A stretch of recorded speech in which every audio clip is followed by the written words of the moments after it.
City Shakers, Jeff. Ooh. Have a great day. Enjoy the show. Bye. That hell's it? Salt Lake City Shaker? I don't get it. Call them the Bees. I like that. Isn't that what they're called? Didn't they? Oh, I get it. Like a salt shaker. I don't. The Bees?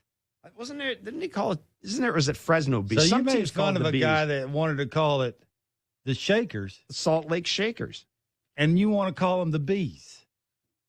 I mean, it's not like Judge and Ohtani. Number one, you're old. I didn't do that. Don't blame me. Hey, what was his first question? What was his first comment? I forgot. Oh, no, his question was about he agreed with me when it came to the decision to move Bo down in the order and said that they should have listened to me months ago when the decision was made. Yeah, I think right now it's common sense. Oh. Like sometimes you just don't overthink it, right? And I think that's where they're having a real issue at home, as you well know, and everybody that's watched the Blue Jays, of having competitive at-bats over and over again. They're trying to maximize what every guy does really, really well. Mm-hmm. And Bo, with dudes that are standing at second and third, do it better than anybody else on the team. So you put a couple of guys in front of him that are going to get on base, and hopefully he can get a big hit. It's just that stay within yourself. Don't do a whole lot. Leading off and hitting cleanup, that's not the same. Your conversation will be different. All right. He is changing nothing leading off. Leading off is I'm going to try and hit a 17 hopper to the right fielder and get on first base. I'm hitting cleanup. It's exactly what it sounds. Cleanup.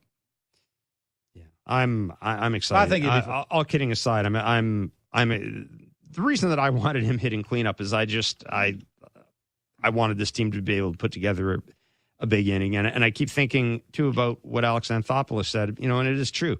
You're getting to the point now.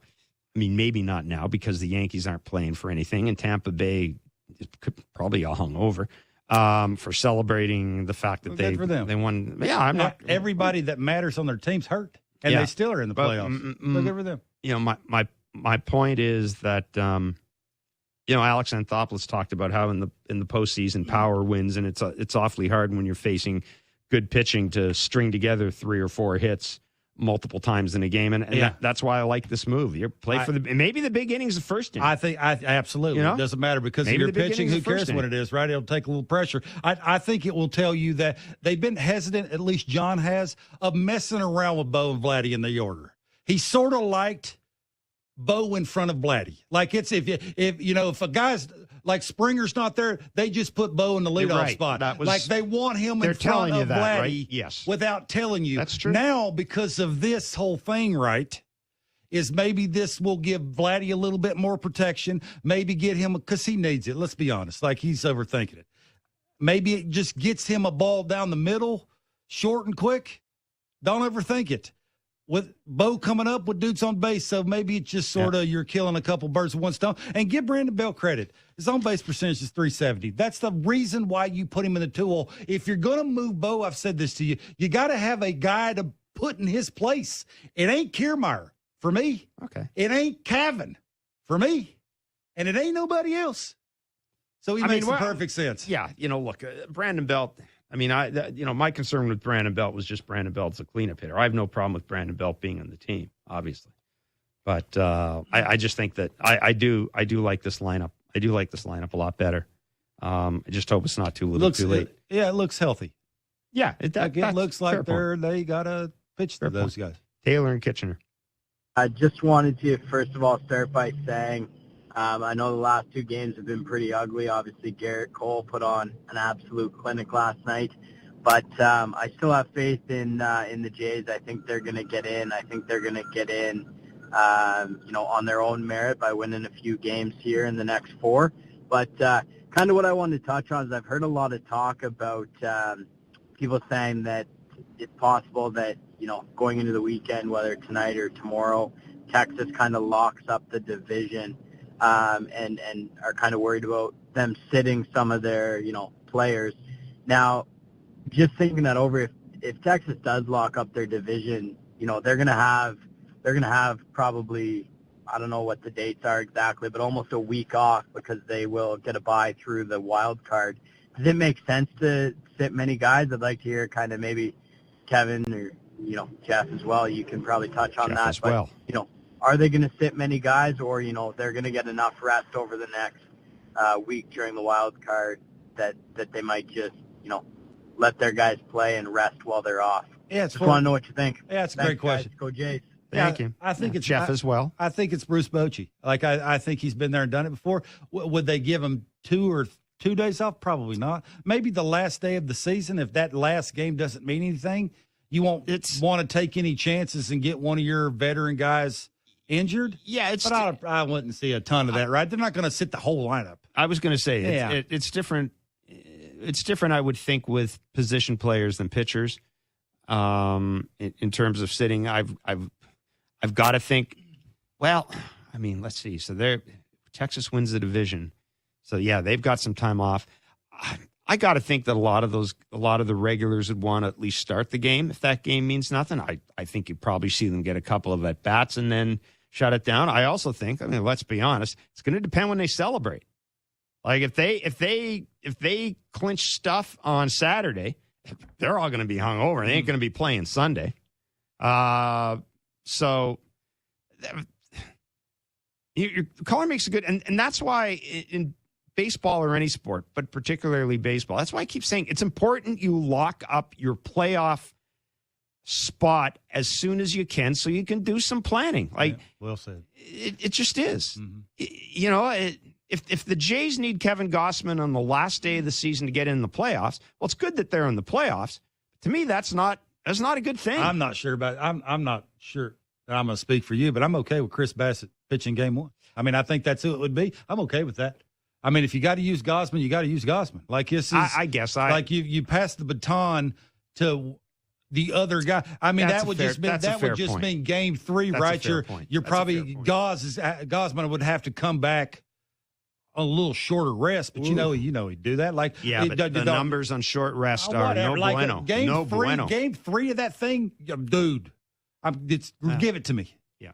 So they'll figure it out, right? But I'm okay. Like their rotation, I think is okay enough. Their bullpen has not pitched enough that it worries you when it comes to you having to abuse them in 3 games. So yeah, I'm okay with all that, but.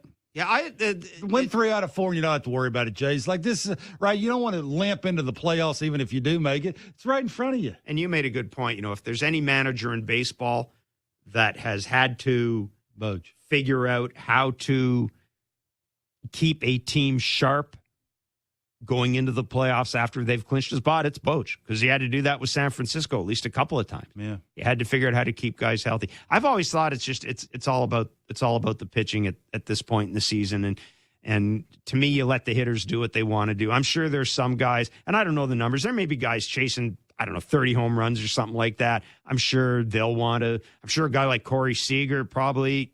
I haven't looked. Has he got the batting title sewn up? I don't even know. I mean, there's all that stuff going on. With the Texas Rangers. But as I said, I think the worst case scenario is Texas clinches on Saturday. They go what on Saturday night. They're all hungover Sunday, and the Jays are, futures hanging in the balance. And here comes a hungover Texas Rangers team. Already has crappy pitching, facing a Seattle team. Well, afraid to win, Jays. Nope. Be good to do it tonight. And of course that will happen because Bo Bichette is got no excuses now. This is the best lineup you can run out there. Yep. Go get them, boys. God, it feels good to be right. Anyhow, that's it for. This goes good. Well, if it doesn't, it's your fault, as I said. Well, you'll hear about it. I know I'll hear about it. Oh, yeah. That's it for us today. We will be around to do Blue Jays talk post-game following the Jays 6-1 win over the New York Yankees. Feel free to call us. We'll be back tomorrow. What can go wrong? We'll be back tomorrow from 5 to 7 Eastern on Sportsnet 590 The Fan and Sportsnet. And, have yourself a great night. Enjoy the baseball. Purchase new wiper blades from O'Reilly Auto Parts today and we'll install them for free. See better and drive safer with O'Reilly Auto Parts. O'Reilly Auto Parts. Hi, William H. Macy here. What's a visit to Chicago without a stop at Benny's Beverage Depot? I've learned a lot of lines in my career, but one of the truest is, if you can't find it at Benny's, it's probably not worth drinking. When you wanna bet on sports, played on a field or ice or course, Bet Rivers is the place. over, under, money lines, same game parlays, it's all fine. We'll put a smile on your face. Bet Rivers Sportsbook is your home for chance, where you can bet on the sports you love. Bet Rivers Sportsbook. Download the app. Take a chance. Must be 21 plus. Available in Illinois only. Void where prohibited. Terms and conditions apply. If you or someone you know has a gambling problem, call 1-800-GAMBLER. When you're braving the elements, you need reliable protection you can count on. Whether you're out on the lake, in the field, or anywhere in between, Frog Togs has the gear you need to get the job done. Whatever the weather, our rain suits, jackets, waders, footwear, and accessories will keep you bone dry, and it's your best for all your outdoor activities. Visit frogtogs.com. That's Frog Togs with 2 G's, and get ready to take on the elements with confidence. Fighting Irish fans, don't miss the excitement this winter at Purcell Pavilion and Compton Family Ice Arena. Season tickets are on sale now for Notre Dame hockey, men's and women's basketball games for the 2023-24 season. Also, don't miss Notre Dame football's regular season finale against Wake Forest on Saturday, November 18th. It's the last opportunity to catch the Irish at home inside Notre Dame Stadium this season. Tickets to all Fighting Irish home contests are available at fightingirish.com/buy tickets. Come to any Major League ballpark and you'll experience more of what you love about baseball. This one is going a long way. More jaw-dropping defensive plays. Takes a hit away. More hits, more runs, more stolen bases. Steals way into scoring position. And the game moves fast, like 2.5 hours fast. So you can bring the whole family and still be home for bedtime. Quicker games, more action. Follow it all at MLB.com. Major League Baseball trademarks used with permission. City of Hope. We're more than just a top-ranked cancer hospital. For over 100 years, we've been making breakthroughs, pushing the limits of what's possible, targeting cancer at the molecular level, pioneering treatments used worldwide. At City of Hope, your entire cancer-fighting team is bound together by a single mission: to cure your cancer. And now City of Hope is closer than ever, providing patients in Northern Illinois the cancer care they deserve. Learn more at cancercenter.com. Uh-oh, Brad's buzzed. Oh, yeah? Yeah, he's starting with the woots. And now a speech. I just want to say that friendship is about heart and brain.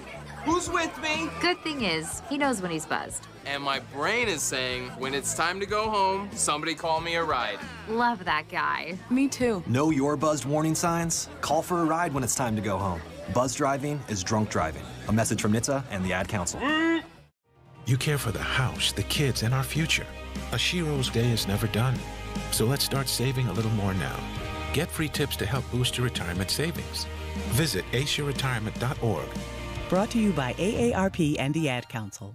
They are our love bugs and companions. They are our pets, our family, and they make life better. When we face unexpected challenges, so do our pets. That's why we're on a mission to support people and their pets. Whether donating a bag of kibble, sharing an Instagram post of a lost cat, or welcoming a foster pet into your home, every bit of kindness counts.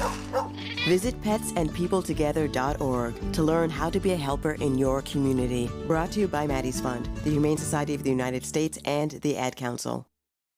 City of Hope. We're more than just a top-ranked cancer hospital. For over 100 years, we've been making breakthroughs, pioneering treatments used worldwide. And now we're closer than ever for patients in southern Wisconsin. Learn more at cancercenter.com. If I had some extra cash, I'd stock up the fridge, pay down the bills, or buy some new work clothes. Oh, the things you could do with some extra money, right? Well, if you didn't make a lot last year, maybe you have some waiting for you at the IRS. You're kidding, right? With the Earned Income Tax Credit, some working people get extra back when they file their taxes and claim the credit. See if you qualify at www.irs.gov/EITC. Tune up the car, go to night school, fix these broken glasses. I think they get it. Start a vegetable garden. You can stop now. I'd fix my computer. I'd upgrade it. 1877 Cars for Kids. How is your drive to school? Let me tell you, I had to get my iced coffee first. I just can't seem to put it down. My favorite rapper just announced a tour. My phone was buzzing like crazy. I'm so excited. I had to text all my friends right then to talk about it. Then, someone started calling me and... Let's try that again. I turned my phone off right away. I never drive distracted. Visit StopTextStopWrecks.org. A message brought to you by the National Highway Traffic Safety Administration, Project Yellow Light, and the Ad Council. And here's Heather with the weather. Well, it's beautiful out there, sunny and 75, almost a little chilly in the shade. Now, let's get a read on the inside of your car. It is hot. You've only been parked a short time and it's already 99 degrees in there. Let's not leave children in the back seat while running errands. It only takes a few minutes for their body temperatures to rise, and that could be fatal. Cars get hot, fast, and can be deadly. Never leave a child in a car. A message from NHTSA and the Ad Council. What is dedication? The thing that drives me every day as a dad is Dariana. We call him Day for short. Every day he's hungry for something, whether it's attention, affection, knowledge. And there's this huge responsibility in making sure that when he's no longer under my wing, that he's a good person. I want him to be able to sit back one day and go, we worked together, we did a good job. That's dedication. Find out more at fatherhood.gov. Brought to you by the U.S. Department of Health and Human Services and the Ad Council. Struck him out with a fastball to finish the ball game on the Sportsnet Radio Network. From Rogers Center in downtown Toronto. Tonight, the Blue Jays will close out their 3-game set, playing host to the visiting New York Yankees. We're into the Final Four. That's it. Only 4 games in the regular season remain, and the Blue Jays' hopes of making the postseason, they're pretty good. They've got a magic number, but most importantly, they just need wins, and wins, hopefully, driven from their offense as they close out the 3-game series against the New York Yankees, looking to avoid a sweep at the hands of New York. Pleasure to bring you to the broadcast booth. I'm Ben Wagner, next to the co-host of At the Letters podcast, Arden Zwelling, Show Ali's at Baseball Control, and behind the scenes tonight, Connor Lamont and Tom Young help bring you the broadcast. This is Blue Jays Baseball, brought to you by Crown Rust Protection. While the team makes the push for the postseason, make sure you're prepping your ride for cold weather with Crown, Canada's #1 rust protection. Book your appointment today at crown.com or visit the location nearest you. As we mentioned, the Blue Jays trying to beat back the brooms against the New York Yankees leading into their first pitch tonight. Chris Bassett gets his final tune-up of the regular season. Next stop for him, he hopes it'll be the postseason in the American League wild card. A couple of steps to get there before the postseason arrives. But we've got a first pitch for you coming up in just a moment. Streaming through the new Sportsnet app and over the Sportsnet Radio Network.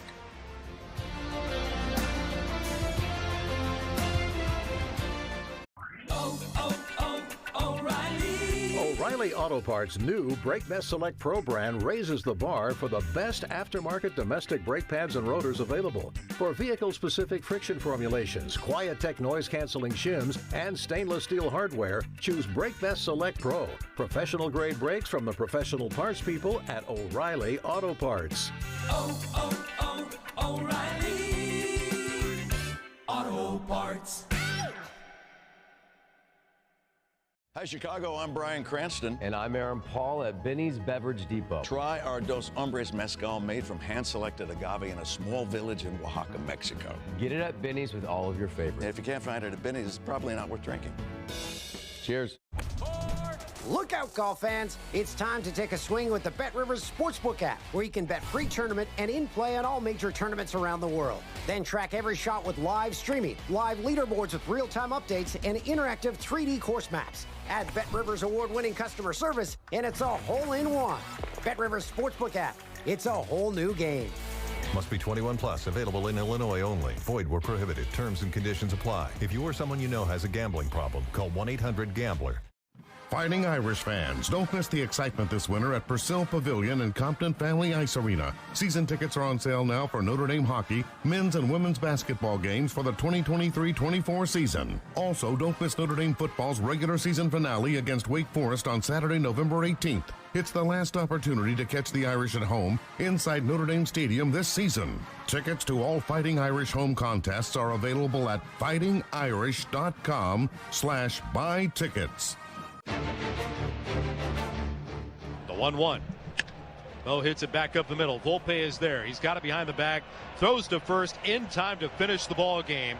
And Garrett Cole has done nothing but cement the opportunity to harness his first career Cy Young Award. He does it with a complete game shutout here at Rogers Center. This was a nice game. Right from the get-go, we were kind of one step ahead, and we used that to our advantage. And the defense was awesome. There's a lot of balls in play tonight. I mean, they were aggressive early in the count.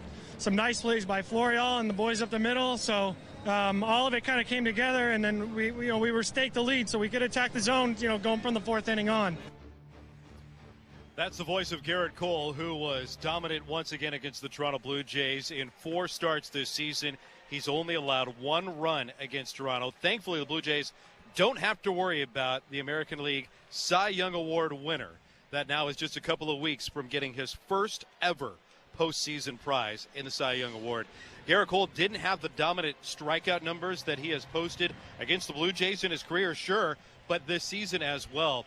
But he was comfortable doing with what he was working with last night, getting balls in play, and he recognized the defense that turned in some sparkling plays behind him, and the reason the Yankees have a chance at a 3-game sweep. A little bit of a drop in difficulty for those Blue Jays hitters today, going from Garrett Cole to Luke Weaver. Luke Weaver rocking a 6.47 ERA on the season. He is the definition of a journeyman, now on his 3rd franchise this year, starting in a 3rd MLB uniform this year. The Yankees are out of the postseason. The Blue Jays are trying to seal their place in the postseason. One team has everything to play for. The other has already won the series. Sure, they would like to sweep it, but this is a game the Blue Jays should win. The Blue Jays must win. 4 games remaining, as you said, Ben. Blue Jays' magic number at the Seattle Mariners is 3. Would be very helpful for them to knock that down to 2 with a victory here tonight. Absolutely. A deeper dive into the Bet365 standings. With Bet365, you can watch thousands of live games. Build your own bet, even make a bet while the game is still being played. 19+, play responsibly, Ontario only. The Blue Jays lead the Astros by a half game for the 2nd American League wildcard spot. The Mariners trail Houston by a game and a half for the final wild card spot. Even if the Mariners win out, they'll need the Jays and the Astros to slip up somewhere along the way to make the postseason. What does that tell you? The possibilities are probabilities. The Blue Jays have the champagne on ice. Any combination of 3 Blue Jays wins and Mariners losses clinches the Blue Jays a postseason berth. That is probably the simplest way to think about it. That means the Blue Jays cannot clinch here tonight, but if the Blue Jays win tonight, the Mariners lose tonight, then tomorrow the Blue Jays will control their fate and can celebrate on the mound in their clubhouse with a victory in the opener of a series against the Tampa Bay Rays. Of course, they're going to need to score some runs, Ben, to do that through 18 innings in this series. The Blue Jays have 5 hits. They have 0 runs. They have not scored since the 8th inning on Sunday at the Trop. That needs to change in a hurry. Blue Jays have just taken the field around Chris Bassett, and there's a new look lineup. This is one of the big storylines coming out of John Schneider's office earlier today. Blair and Barker gave you the rundown on the lineups, but George Springer leading off, Brandon Belt up on the card, his 3rd game back off the injured list. Vladimir Guerrero Jr. stays cemented in that number 3 spot. Bo Bichette cleaning up. This is a big difference. This is the search that the Blue Jays have had all season long. Who will be the cleanup man? Bo Bichette gets the nod, and I think if the Blue Jays face a right-handed starter in Tampa Bay coming up on Tuesday in Game 1 of the wild card, this lineup has the look of what the Blue Jays will roll out in the postseason. And you can bet that they will. Tyler Glasnow or Zach Eflin is going to be one of those 2. So manager John Schneider feels like this is a way to get Bo Bichette up with some runners on base. Brandon Belt obviously seems to go 1 for 3 with a walk every time he's in the lineup. He's on base all the time. Vladimir Guerrero Jr. in the 3-hole. Bo provides a little bit of protection for him. Maybe he gets pitched around a little bit less. Maybe he sees some more pitches to drive, taps more into his power, as we saw him do earlier this month. It'll be interesting to see how this configuration plays against Luke Weaver and the Yankees. Belt breaks up a string of right-handed batters. You get Kevin Biggio into a producing spot, batting 5th. Kevin Kiermaier out of the number 9 slot, flip-flopping with Dalton Varsho. We'll talk more about the lineup after Chris Bassett gets the Blue Jays to the plate. His task right now, work on the mound. His first pitch of the night, a fastball on the inside corner, and strike 1 on DJ LeMahieu. Aaron Judge with a couple of home runs last night. He bats second. Gleyber Torres swings third for New York here in the first. Bassett out of the lineup. Veteran right-handers. And a fastball over for a called strike, and it's quickly 0-2. The roof at the start is wide open, but the back panel here at Rogers Center is starting to slide its way back behind home plate. So we're not sure if this is just a preventative measure, getting one of the three sections back into place. The 0-2 ripped out of play over to the right. Says no balls and 2 strikes on DJ LeMahieu. Regardless, we're in open air, so everybody is under the same conditions as the clouds thicken above. 17 Celsius, 63 Fahrenheit. First pitch 8 minutes after 7 o'clock here in downtown Toronto. Bassett dips his head, doesn't like what he hears, goes to the pitch comm device. 0-2. Ground ball off the fist, rolled right to Vladimir Guerrero Jr. Picks it up flat-footed, finds Bassett over at first base. 3-1 on the bounce out. Chris Bassett began that delivery as the number 1 on the pitch clock was just disappearing. He very narrowly avoided a violation there. Of course, this is something that Bassett has been utilizing all year. He is not afraid to wind that clock down. He's not afraid to purposefully take a violation. We've seen him use a third disengagement trying to catch a runner straying off of third base. Aaron Judge comes to the plate. Takes a fastball inside at 94 miles an hour for ball 1. 7th multiple homer game last night this season for Aaron Judge. He's now got 37 home runs on the season. And he played on both sides of the ballpark last night. Fastball in tight, 2 balls and no strikes. The first, a laser to the zone bullpen in right field. The second, a majestic shot deep into the 200 level in left.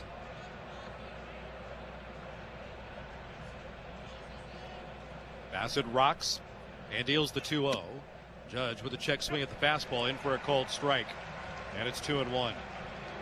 Judge's last 11 games, Ben, he is hitting .417 with a .571 on base, a 1,000 slugging percentage. He is a dangerous man in the batter's box right now.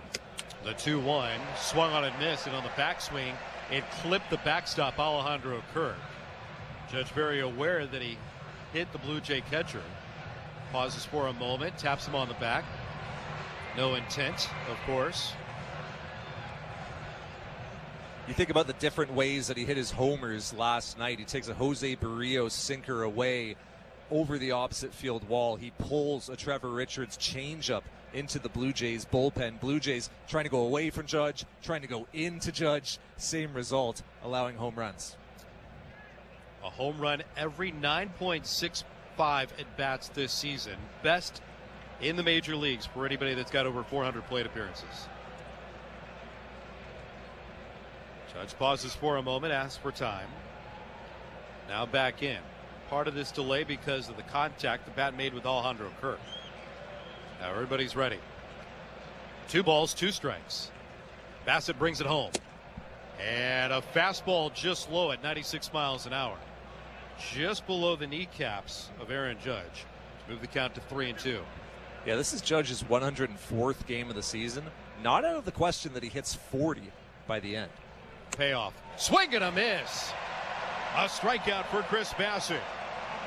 And the Blue Jays have just become the 4th team in Major League Baseball history with 4 starters racking up 175 or more strikeouts in one season. The job that this core 4 in the Blue Jay rotation have done, wire to wire, nothing short of phenomenal. Gleyber Torres wraps the first pitch on the ground out to the shortstop, picked up with 2 hands by Bichette, on to first in time. Torres retired, and a 1-2-3 frame turned in by the right-hander Chris Bassett.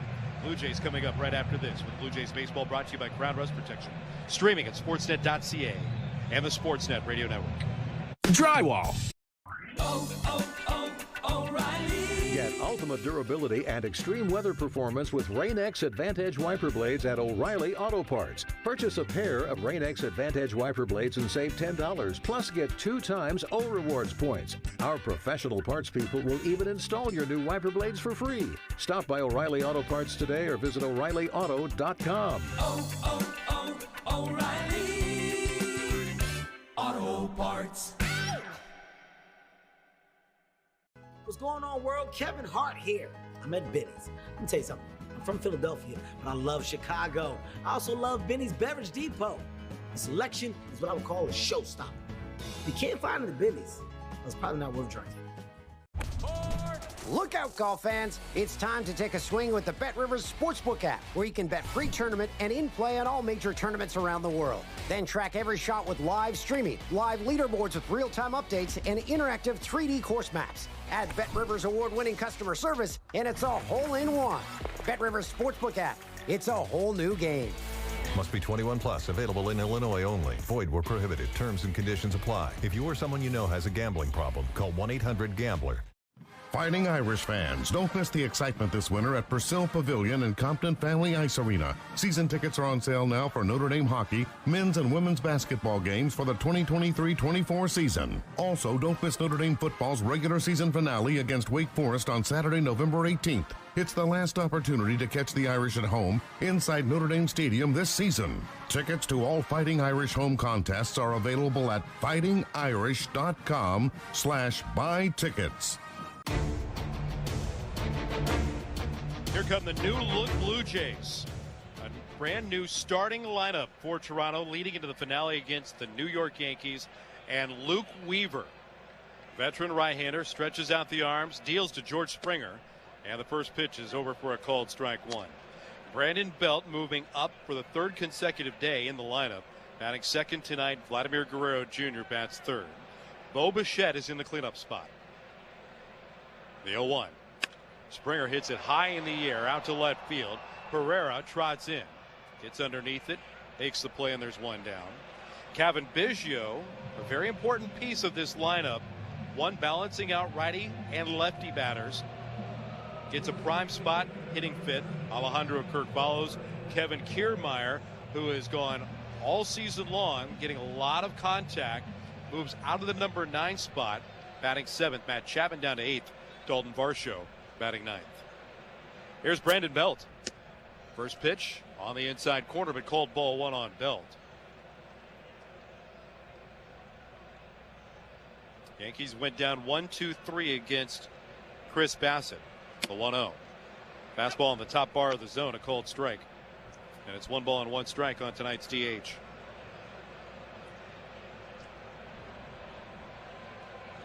Belt has tremendous numbers head-to-head against Weaver.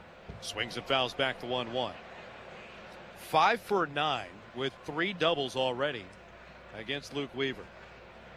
30 years of age, slender build, at 6 feet 2 inches, 183 pounds. Claimed off the waiver wire by New York from Seattle. The 1-2. Popped him up right over the diamond. Out in front of the mound. Weaver called off by the third baseman. Here comes Cabrera, who makes the call and the catch. 2 away. Yeah, Weaver started his year with the Cincinnati Reds. They released him in August, signed as a free agent by the Mariners. Then the Yankees plucked him off waivers. He's actually having some decent success with the Yankees. He's strung together a couple of good outings for them, but this is still somebody who over the course of the season has a 6.47 ERA. That ranks 124th of the 125 pitchers to throw over 100 innings this season. Vladdy takes a big rip at a fastball at 94 miles an hour and tipped it off foul. That's strike one. Last time out, 5 1/3 shutout work against the Arizona Diamondbacks. It was a day that the New York Yankees lineup beat up Brandon Pfaadt. Fastball's high on Guerrero, and it's 1 ball and 1 strike. Yankees are a 6th different organization. A career that started in 2016 with St. Louis. 1-1 from Weaver. Guerrero takes on the outside corner, called strike, and it's 1-2.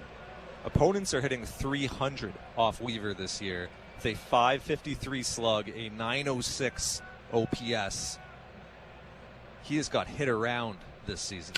1-2, drilled out a playoff to the right. There is a Blue Jay connection for the Florida State alum. He was originally drafted by the Blue Jays in the 19th round of the 2011 draft.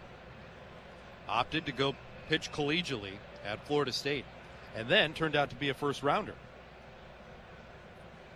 The 1-2 to Vladdy. Drilled out a playoff to the right. Vladdy trying to get that timing down and square it up here in this first inning, being brought to you by Armstrong Bird Food. Bring nature to your backyard with Armstrong, feeding Blue Jays since 1986. Visit ArmstrongBirdFood.com for more. No score in the first. The 1-2. Down and away. 2 balls and 2 strikes on Guerrero. Hitless in the series against the Yankees, and they had a couple of tough customers starting game 1 and then in game 2. Michael King was outstanding again against Toronto. Last night, Garrett Cole churned out his 5th ever career complete game shutout. The 2-2.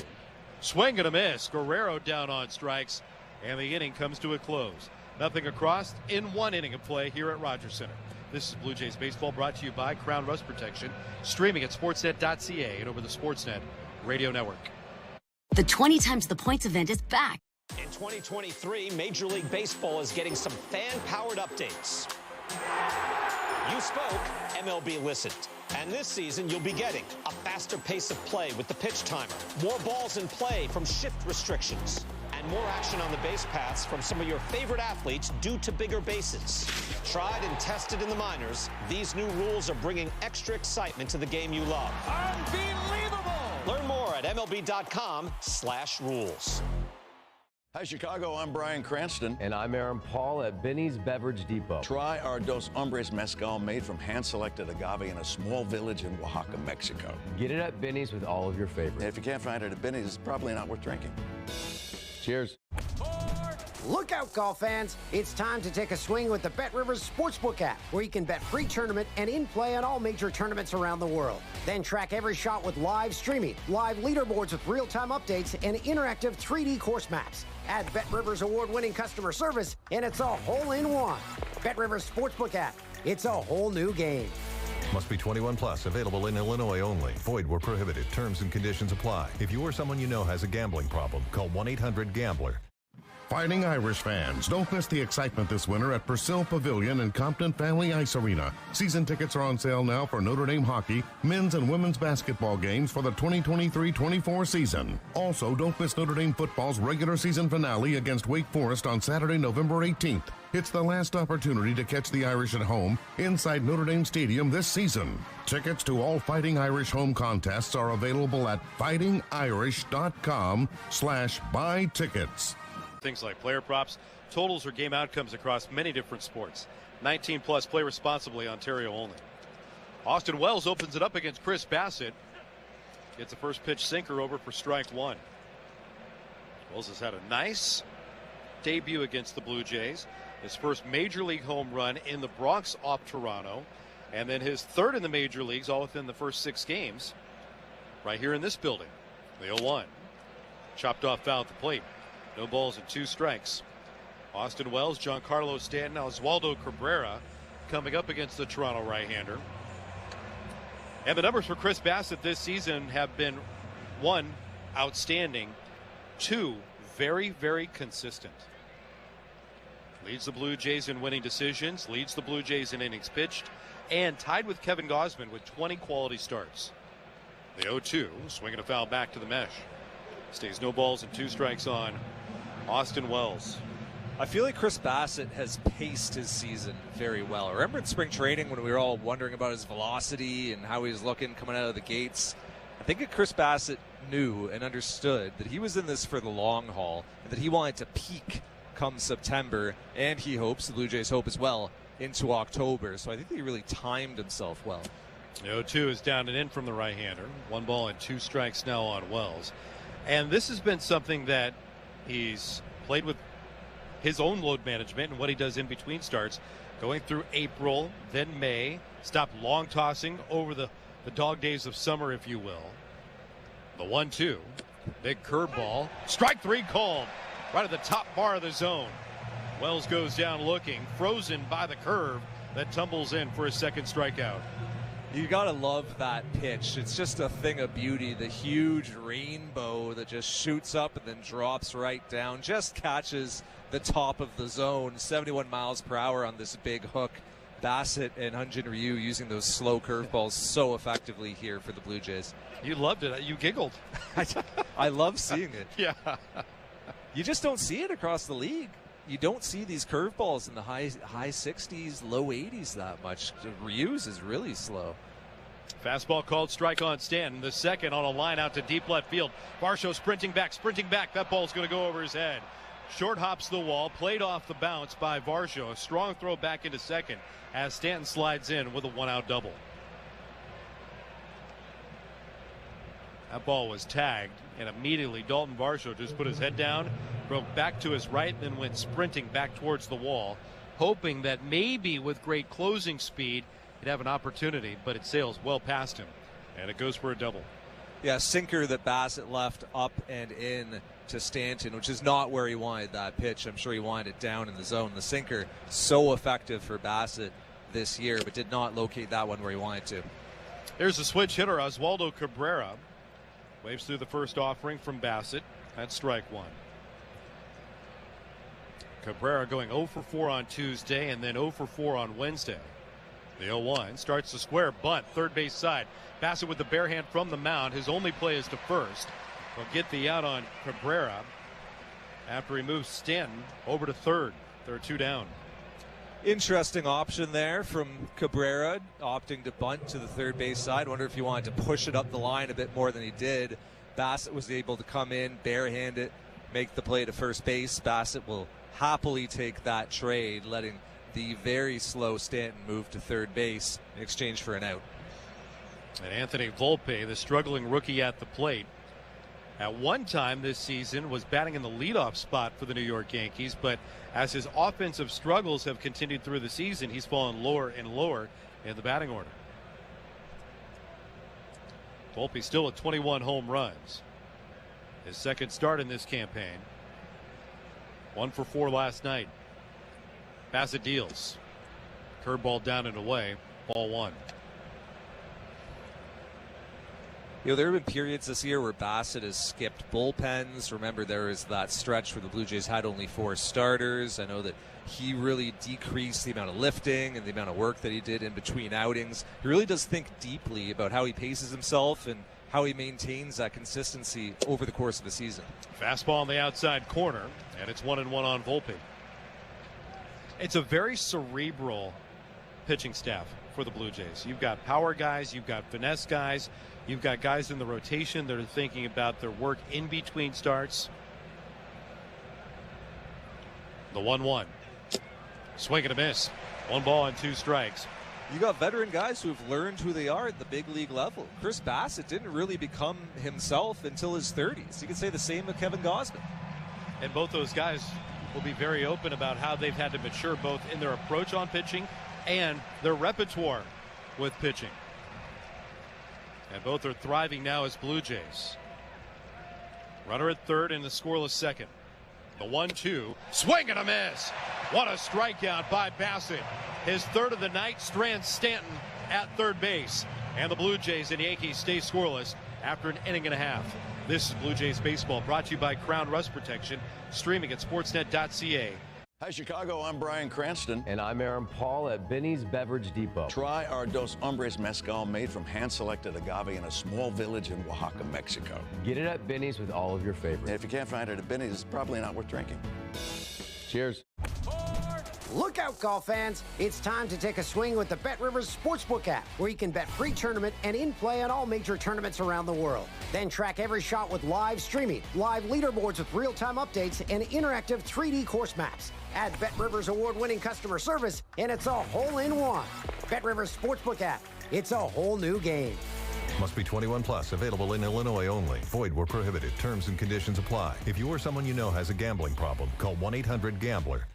Fighting Irish fans, don't miss the excitement this winter at Purcell Pavilion and Compton Family Ice Arena. Season tickets are on sale now for Notre Dame hockey, men's and women's basketball games for the 2023-24 season. Also, don't miss Notre Dame football's regular season finale against Wake Forest on Saturday, November 18th. It's the last opportunity to catch the Irish at home inside Notre Dame Stadium this season. Tickets to all Fighting Irish home contests are available at fightingirish.com/buy tickets.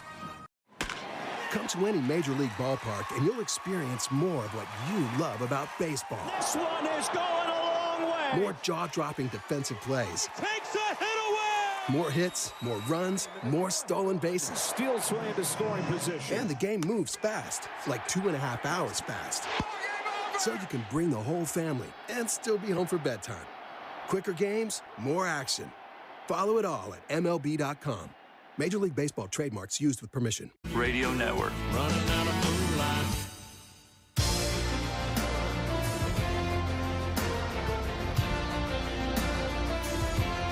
Blue Jays come to the plate in the second inning, scoreless with New York. The new cleanup hitter is Bo Bichette. His first at bat tonight. The right-hander Weaver deals. Fastball's outside, ball one. Bo 1 for 6 with a walk in the series against New York. Batting .301 with 20 home runs and 71 driven in. The 1-0. Fastball downstairs, 2 balls and no strikes. Over the course of his career, after his 2019 debut, Bo has moved around in the Blue Jays lineup. He's batted first, second. He's hit cleanup before. The 2-0. Up and away, 3 balls and no strikes. I asked Bo, anytime that he moves around in the lineup, are you going to do something different? Do you think differently as a hitter in this particular spot? The answer is always no. Takes all the way on 3-0. Fastball on the inside corner, called strike. He goes, I know I'm aggressive. I like to be aggressive at the plate. I like to swing a lot. I like to swing early. I know the hitter I am at the plate, and that doesn't change no matter where my name is. 3-1 fouled back. 3 balls and 2 strikes on Bichette. So it doesn't matter if he's coming to the ballpark and having a conversation with the Blue Jays manager about moving from second to first for some time, batting third, or as it stands today, hitting fourth. And John Schneider said when he told Bull about him going to the cleanup spot, he said he was excited. 3-2. Off the fist, a humpback liner. Past Mark Budzinski foul. Stays 3 balls and 2 strikes. The question is not necessarily, in my mind, for the first inning or the second, as this case may be, about Bo Bichette. Is it going to impact a Bo Bichette plate appearance in an 8th or a 9th inning? Weaver ready in the 3-2. Lined out a play to the right again. Well, the idea with moving Bo into the cleanup spot was to get him up with runners on base. I don't think the idea was to have him leading off the second inning unless you batted around in the first. And in the 8th and 9th inning, this actually lessens the chance of Bo Bichette having a plate appearance. 3-2 is a fastball across the knees, called strike 3. Second strikeout for Weaver. The higher you hit in the order, the more likely you are to come up late in a game. That's why I always advocate, just in my opinion, that you should put your best hitters atop the lineup. I like the 2 spot for the guy who you feel best about, with somebody with strong on-base skills ahead of him in the 1 spot, who is also a very talented hitter. Kevin Biggio bats 5th tonight. Left-handed batter. The righty deals. Weaver skips it in. That's ball 1.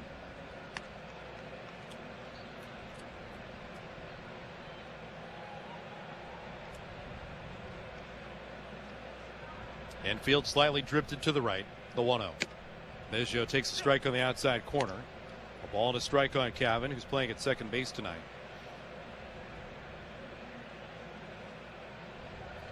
Outfield pretty much lined up straight away. Florial maybe a couple of lines to his right, opening the gap in right center. Fastball inside, and it's 2 balls and 1 strike.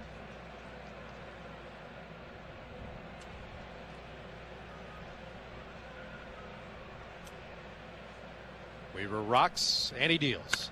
Biggio pulls it on the ground towards second, past the dive of Torres, into right field, a base hit. Toronto with a 1-out base runner. Last year, that is not a hit for Kevin Biggio. That is directly into the second baseman's glove in shallow right field. Stop it. We're at game 158. Just say it. You're exactly right. I know. It goes into the triangle. Ho-hum.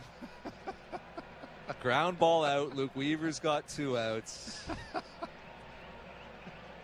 There's Alejandro Kirk. Swinging a line drive, base hit into right field. 10 years ago, 5 years ago, last year, that's a base hit. That is just a line drive single the opposite way, regardless of shift. Alejandro Kirk, you know that he is getting his good swing off when you were seeing that line drive contact up the middle and the opposite way. He's obviously got great pull power, but sometimes when he misswings or when he just doesn't get his pitch, he's still able to make the kind of contact we just saw right there and come up with a single. And at this stage of the game, the Blue Jays are completely fine with Alejandro Kirk and what he just is producing. Kevin Kiermaier, the batter. Runners on at first and second. No score in the second. Weaver misses inside on KK for ball one. He's the co-host of At the Letters podcast, Arden Zwelling. Weekly podcast on our Sportsnet platforms with his co-host Ben Nicholson-Smith. He's in the Timber Mart broadcast booth tonight. The 1-0. Swing a fly ball up the line and left. That'll drift out of play. 1 ball and 1 strike. Interesting seeing Kevin Kiermaier anywhere but the 9-hole in this Blue Jays lineup. Also interested in seeing him hitting ahead of Matt Chapman, who's going to hit 8th tonight. I think this is a product of giving the Blue Jays the best opportunity and the fewest empty at-bats right now. The 1-1. Fastball on the outside third, a called strike, and it's 1-2. And right now, if you look back all the way to the start of the season, 1, Kevin Kiermaier has played healthy for the Blue Jays. 2, more hits in that number 9 spot than anybody else in the major leagues. What do the Blue Jays want? Balls in play. They're not hitting out of the ballpark. They need contact and balls in play. 1-2, fouled back. In 12 games since he returned from the finger injury, Matt Chapman hitting 143, the 250 on base, a 262 slug. That is a 512 OPS. He has struck out 15 times in 48 plate appearances. Chapman in the starting lineup tonight, batting 8th. Dalton Varsho hits 9th. First and second for Toronto. Weaver set. 1-2. Swinging a ground ball to the right side. Torres hustles over to his left, gets it, throw to second for 1, and that's all the Yankees are going to get with the speed of Kiermaier hustling up the first baseline. Biggio takes third base. Alejandro Kirk erased on the fielder's choice. 4-6. Baseball is a funny way of working out, doesn't it? Here's Matt Chapman with 2 outs and 2 runners on, and the Blue Jays needing a big knock. Chapman, who had been dropped in the lineup because he had not been coming up with those results in these spots, finds himself in that spot. The Blue Jays designed the batting order this way today to get Bo Bichette up with runners on. What does he do? He leads off the second inning with nobody on. You cannot force baseball. Quick move over to first. Quick tag applied by LeMahieu. Kiermaier just able to dash back in there. When the Blue Jays go into the think tank and meet early in the afternoon and drum up scenarios, this wasn't part of the script. Nope. Chapman stares out. Runners on the corners. The pitch. Fastball's high. Well, one of the overarching themes after we wrapped up our conversation with manager John Schneider today about who he moved and why he moved where is also a reinforcing fact for Matt Chapman. You're in the lineup, keep grinding. Something will happen to benefit you. The 1-0. Swinging a pop-up. Foul territory in front of the Yankee dugout next to the camera. Wells is there, and he won't make the play. That ball, just by the width of the screen, the difference of being an out and a foul ball into the front row. Just beyond the screen, Matt Chapman gets another life here. Not surprising to see Weaver attacking Chapman with these fastballs up in the zone. It has been a pitch that has been troubling him really ever since he hurt his finger for most of the year, to be honest. He's got to make the adjustment to it. Got to find a way to get that bat path to make better contact with those heaters up in the zone. 1 ball, 1 strike on Chapman. Blue Jays threatening.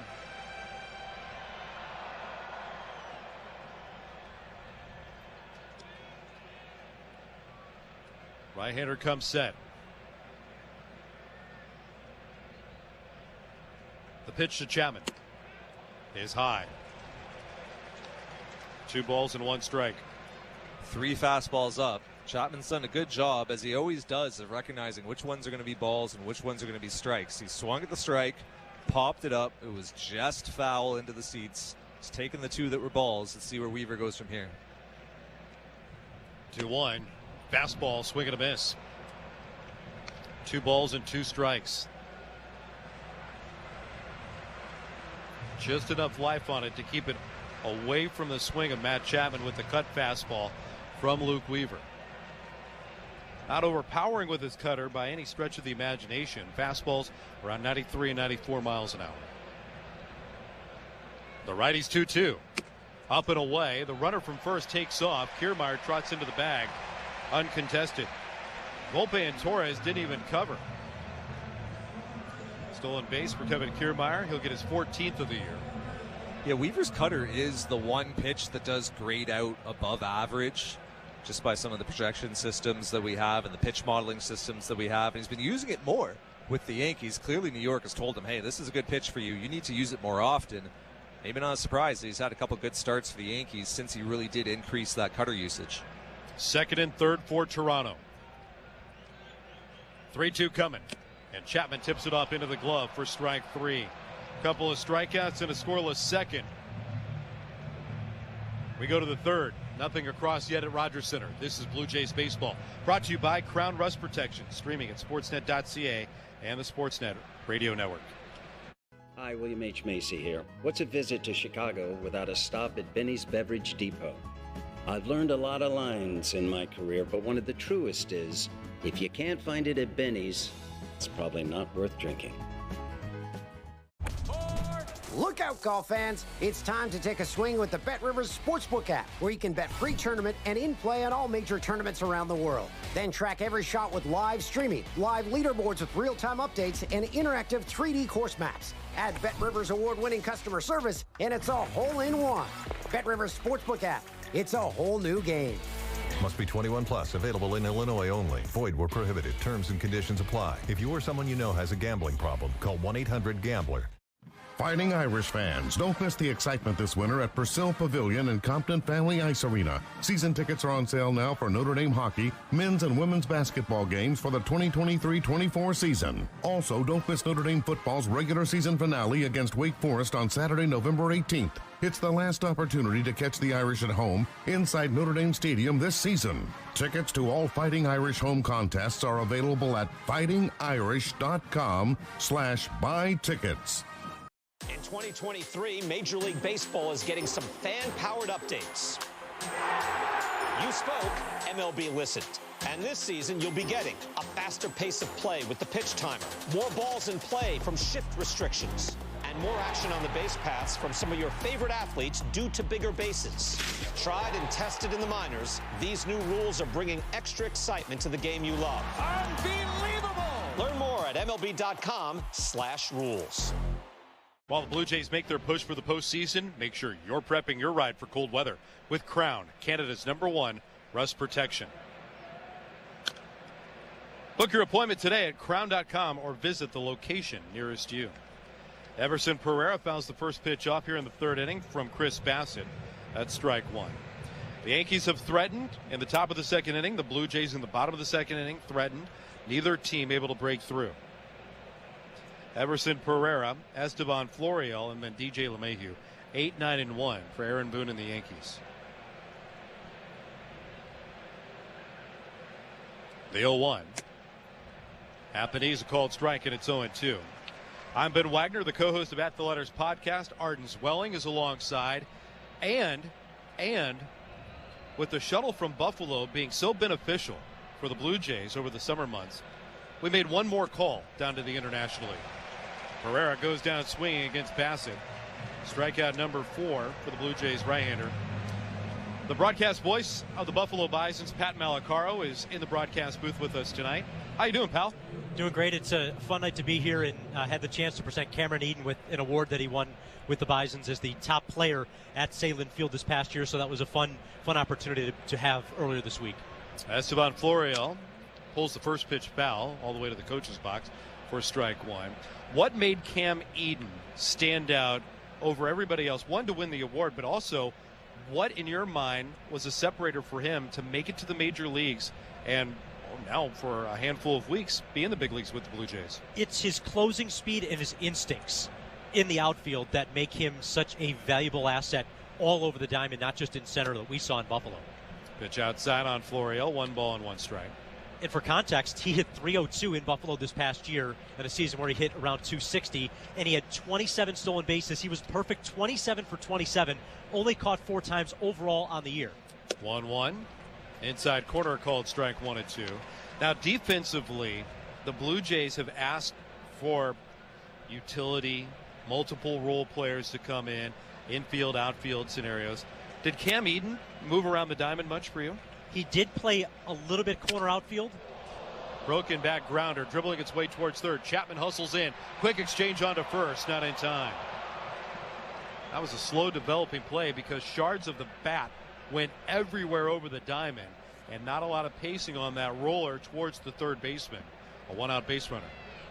A lot of his work on the corners came when Nathan Lucas would come back to Buffalo throughout the course of the season. Lucas, pretty much a center fielder by trade with the Bison, so at any point, the team really had 2 center fielders, adding somebody like Rafael Antigua, who was an infielder by trade that would play the outfield, or Davis Schneider, who had a lot of work in left field this year.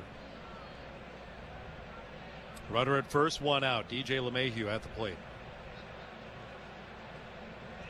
Quick move over to first. Runner hustles back. I mean, you look at 53 of 57 stealing bases for Eden this year. As the book got out on him and teams knew that when he got to first base he was going to be running, how did that evolve and how did he counter it? I think it's those instincts that he uses as a center fielder and being able to get as good a reads as he can, and it's his closing speed, not only in the outfield, but his last couple of steps from first to second, station to station, are so good. And really, he's 6'2", but when he's on the bases or he's in the field, he looks with his strides like he's bigger than that. So I think that really plays to his advantage. Runner at first, 1 out. Here's the pitch to LeMahieu. Runner goes from first base. Kirk takes it down and inside. Cox back, will not make a throw. Florial gets his 3rd stolen base of the season. Let me ask you this, because minor league baseball sometimes is a trial run for a lot of the new rules that eventually will make their way to the big leagues. How did the disengagement rule, one, make an impact to the games, but also benefit Eden? LeMahieu with a drive out to right field. Springer races back shy of the track. He's there. That's the 2nd out. Florial did not go back on that drive to right field to tag. He played it halfway. Blue Jays get a gift there. A breakdown in base running by Florial. Now 2 away and a runner not at third but at second. That is something that Cam had talked about and being a benefit to speedy base runners. Aaron Judge coming up, a dangerous bat. A 2-homer game last night. John Schneider's not messing around. 4 fingers go up. So an intentional pass of Aaron Judge. The Blue Jays will pitch to Gleyber Torres with first and second and 2 out.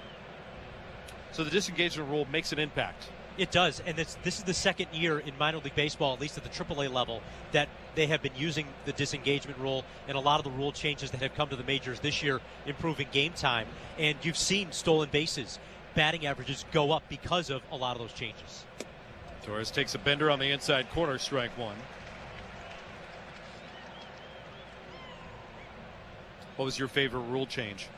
Well, in the experimental rules over the last 3 weeks, there was a lot of a couple of tweaks here and there involving the pitch clock was one of them, which I really liked. The 0-1, swing and a miss, no balls and 2 strikes. In the minor leagues, you have 14 seconds as a pitcher when nobody's on base, or 19 seconds. But with the final 3 weeks of the year, Major League Baseball experimented with 17 seconds across the board, no matter if anyone was on base or not. And I thought that really improved the pace of the game. The 0-2, swing and a miss. Got him with a sweeper. Another huge strikeout for Chris Bassett. He struck out 5 through 3 scoreless to start his night against the Yankees.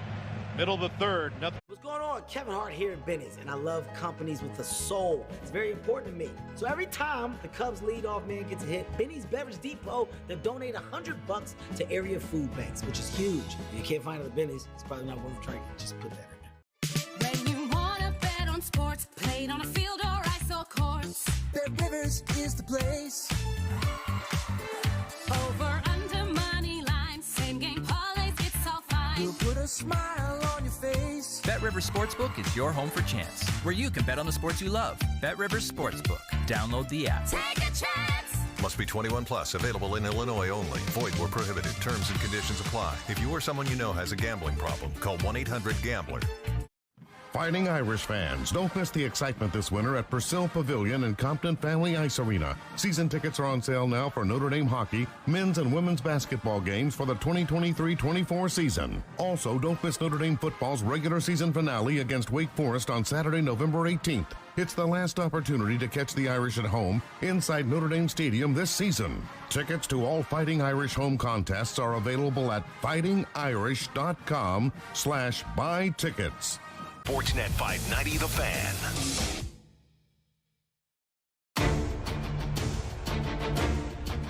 We're scoreless between Toronto and New York tonight. Dalton Varsho leads it off, and he rockets one. Deep right field. And Judge looks up at the wall, and it is gone. We're not scoreless anymore. Dalton Varsho finds a home in the number 9 spot and delivers his 19th of the year. 1-0 Toronto. That's that cutter that we were talking about from Luke Weaver. Dalton Varsho read his scouting report, knew that Weaver's been throwing it more often lately. He was ready for it first pitch, got it on a hittable part of the plate. 99 off his bat into the Yankees bullpen. Haven't seen that in a few days. Here's George Springer.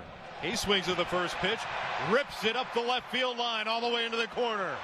Springer will trot into second. The Blue Jays have back-to-back extra base hits. And here comes the noise. The Blue Jays had been blanked in this series by New York back-to-back nights.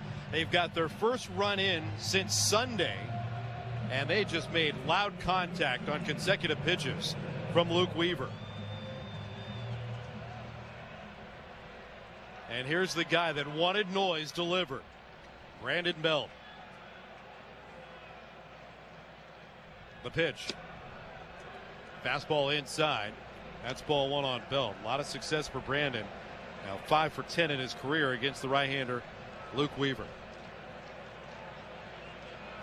Large lead at second by Springer. The 1-0. Strike over. Evens the count at 1 ball and 1 strike. How about Dalton Varsho? 1-0. His 19th home run of the season. Another WestJet home run.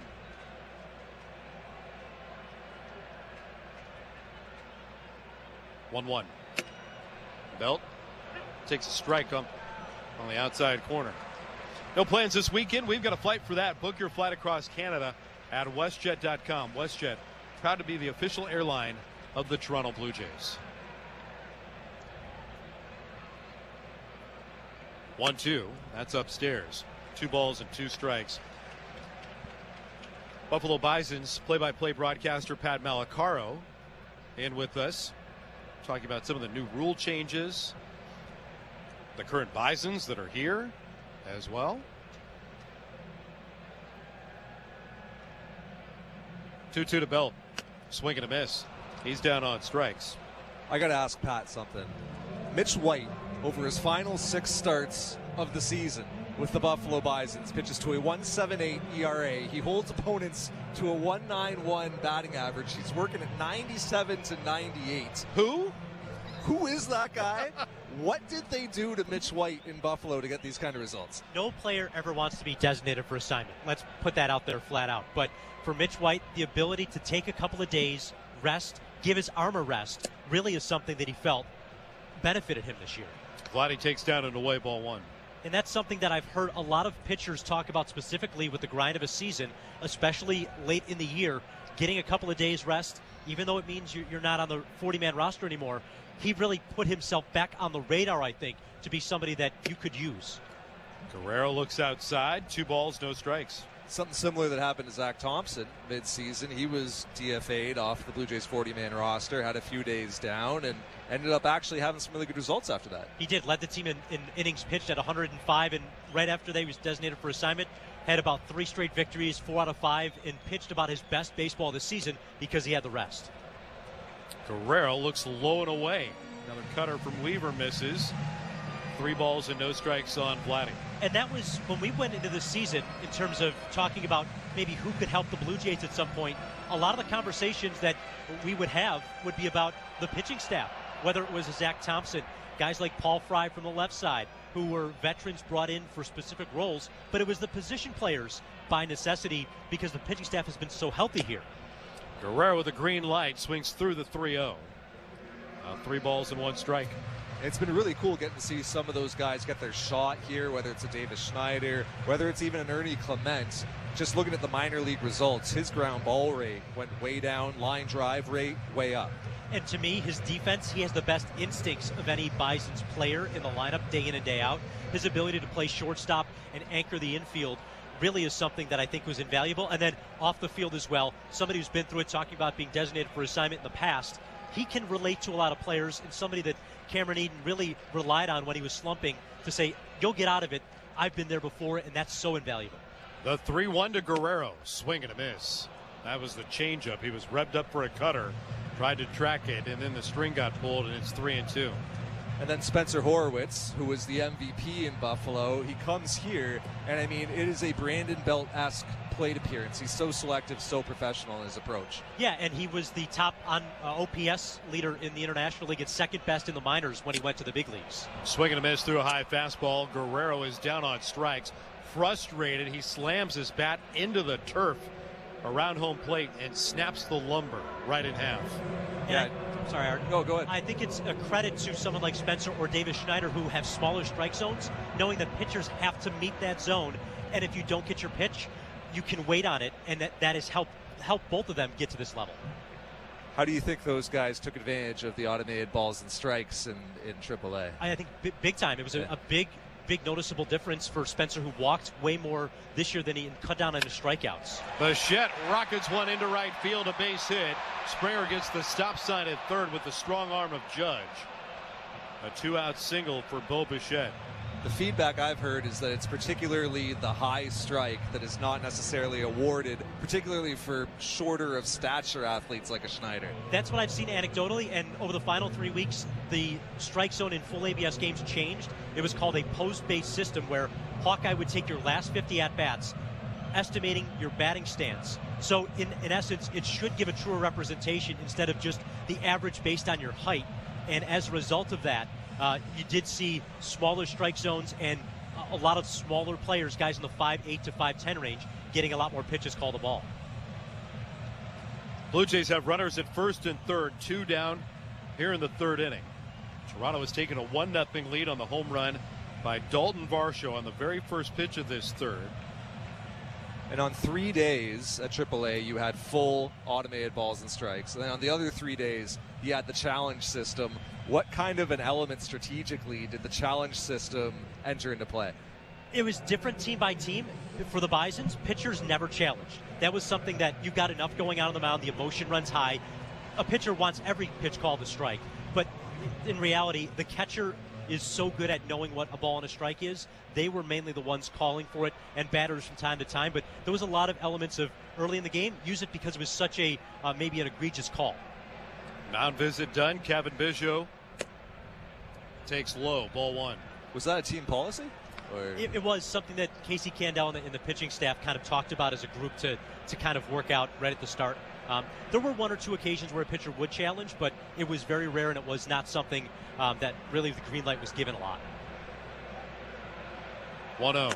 Biggio takes high, 2 balls and no strikes. How quickly does a challenge have to be made? Can the catcher or can a pitcher call the catcher out and say, hey, did you think that was a strike? Can we challenge that right now? How instantaneous does that have to happen? It has to happen within about 3 seconds. If a pitcher doesn't like the call, the dugout screams, the pitch is over. You can't get any help from the dugout, anyone else. 2-0, lifted out of play off to the left. And then it's up on the big board in center field, and you get the Hawkeye in this great dramatic moment as the pitch comes in. Yeah, and for folks that maybe follow along on game day when they're listening to you guys or watching the TV broadcast, you see the stat cast of the arc of the pitch. That's exactly what it is in AAA, and it happens within about 10 seconds with the ABS tech who relays that to the video board, and fans really are engaged in it. It makes a fun element to the game. Biggio takes up and in, 3 balls and 1 strike. Yeah, it's like tennis. Yes, and that's what I was thinking originally, that the full ABS games would be the way to go, but watching it for now a year, I think challenge system is the way to go, and I think that's what Major League Baseball, if they ever implement it, is the path that they're probably going to go down, because you still see an umpire get the call right so often. The 3-1. Up and in. 5-pitch walk to Kevin Biggio.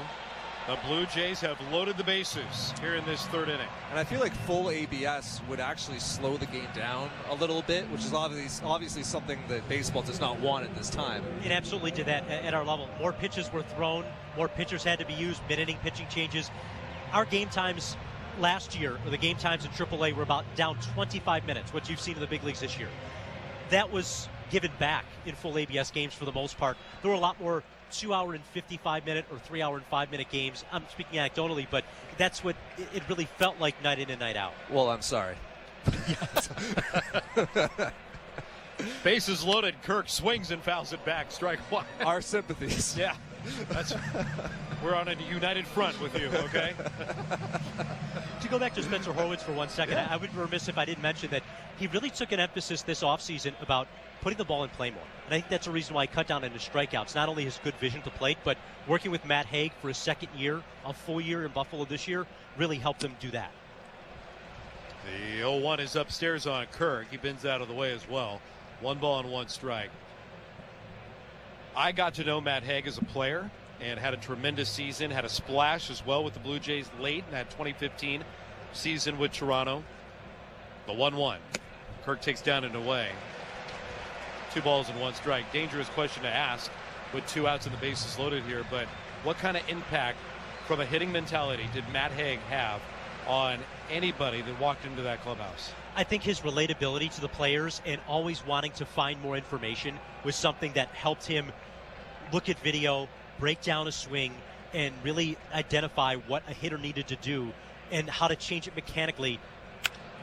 Kirk hits one high and deep out to right field, but Judge is going to hang on to it. He's there, makes the play. The Blue Jays leave him loaded, but they get a round tripper from Dalton Varsho to lead off this frame in the 3rd inning on the very first pitch. 1-0. Varsho and the solo home run brings this game to the 4th. This is Blue Jays baseball, brought to you by Crown Rust Protection, streaming at sportsnet.ca and the Sportsnet Radio Network.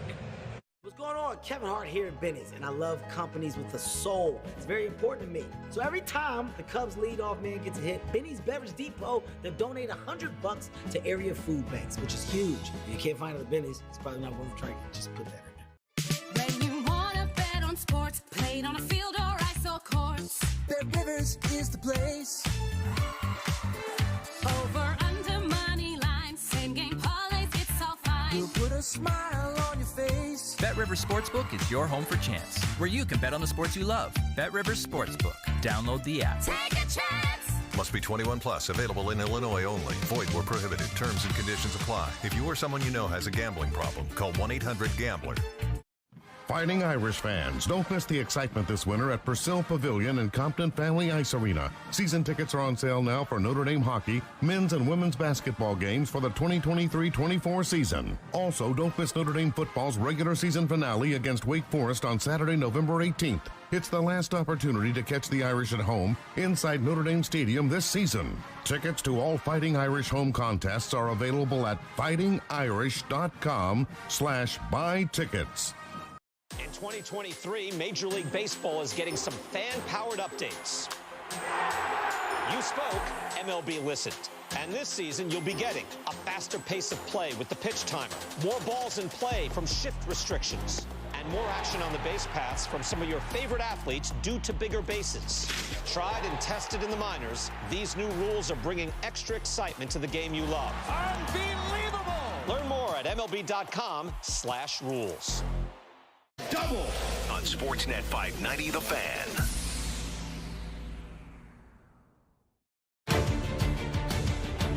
This 4th inning is being presented by Bet365. Download the Bet365 app and check out the latest odds for today's baseball games. 19 plus, play responsibly, Ontario only. 1-0, Toronto on top. Out hitting the Yankees tonight, 5-2. One of the 5 hits for Dalton Varsho, giving this game its score, 1-0. Chris Bassett returns to work. Austin Wells in the cleanup spot tonight for New York, leads it off. Left-handed batter takes low from Chris Bassett for ball one. We've been chatting with the play-by-play voice of the AAA Buffalo Bisons. Buffalo, an often used resource for the Toronto Blue Jays. The 1-0 on the outside corner, called strike, and it's 1-1.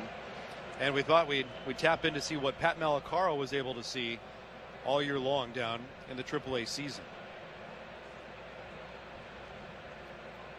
1-1. High fly ball, shallow in center. Bichette trots back, called off by Kiermaier, sprinting forward and makes the two-handed grab. Another two down. I'm really interested to see hear your opinion about what you saw on that posed strike system, because it's not defined. It's posed using the technology based on a sample size where it morphs with the batter, the way that I understand it. So if you change your stance in the month of June and it's different than it's April, the system recognizes that. Giancarlo Stanton steps in. Takes down and in from Bassett. 1-1 strike. Did you see any impact one way or the other with that?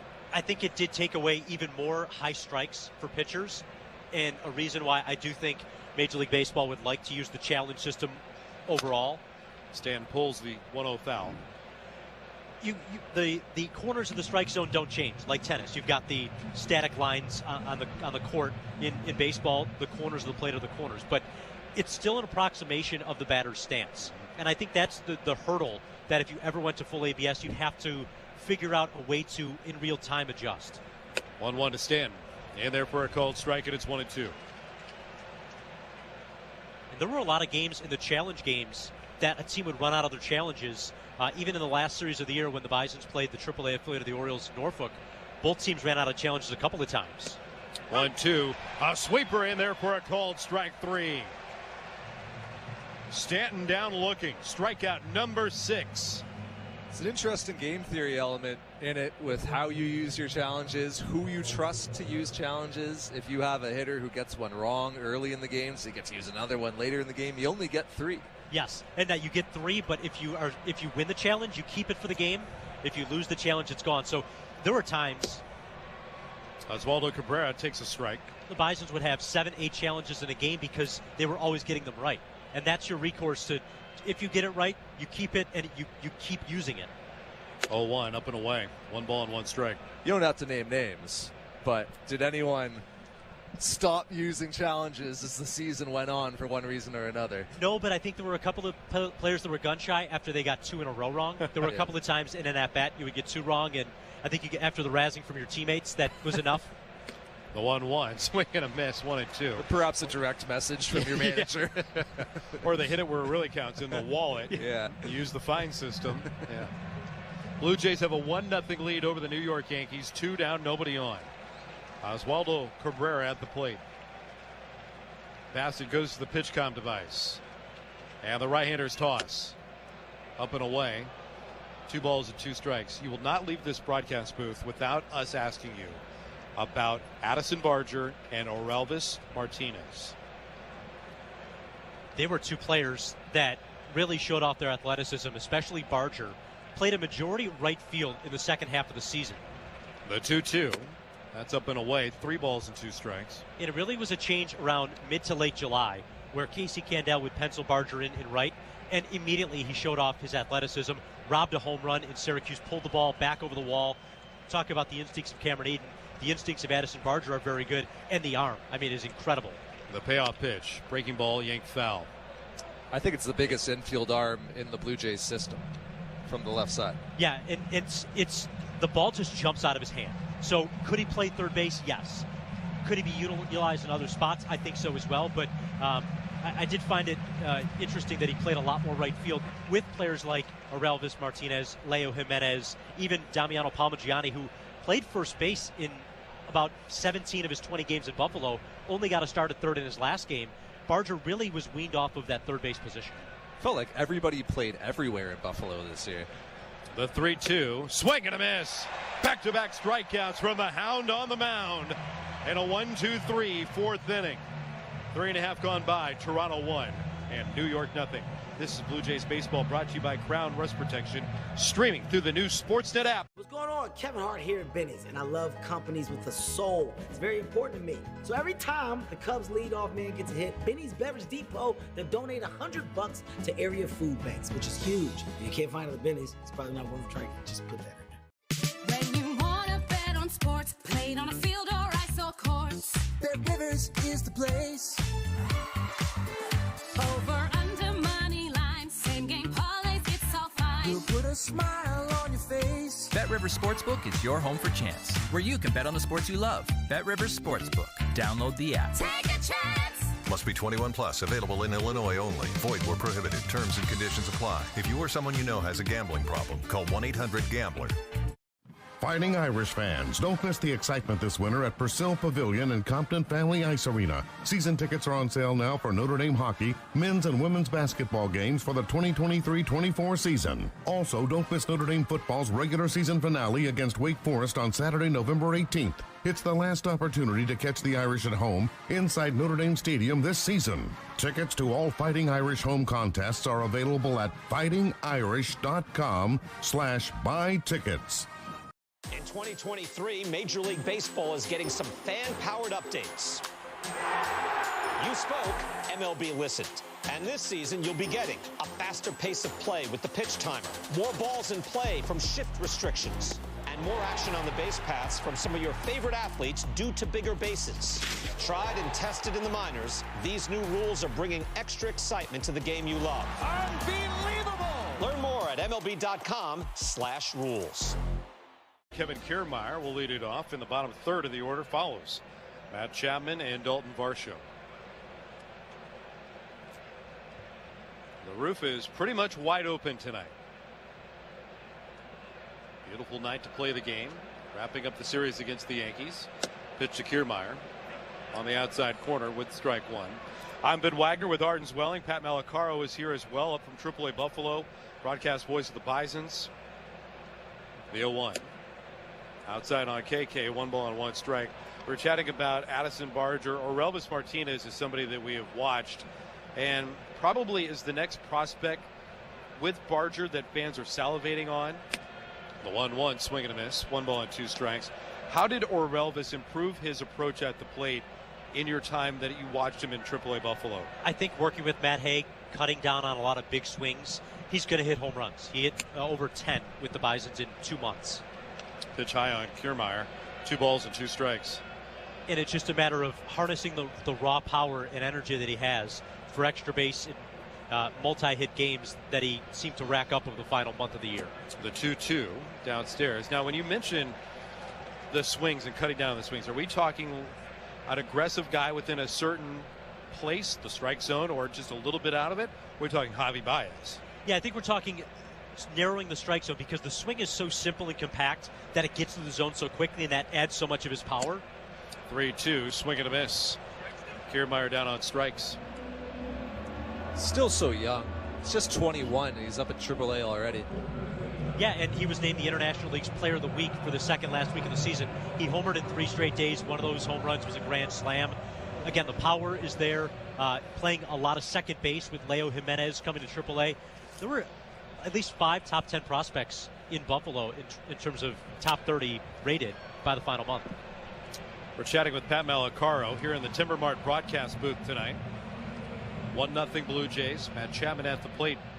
1 out, nobody on. You know who we don't talk about enough is Rafael Lantigua. Played all over the place, hit 300, went essentially a walk for every strikeout this year. I mean, what impressed you about him? Yeah, again, I come back to plate discipline and somebody who stays within himself, and I know it's a cliche to talk about, but he knows pitchers have to throw him good pitches. Making sure you make those at-bats count, putting the ball in play, it's something a lot of these Bison hitters, the home runs weren't there. 1-1, up the line in right. Hit pretty well, into the corner, and gone!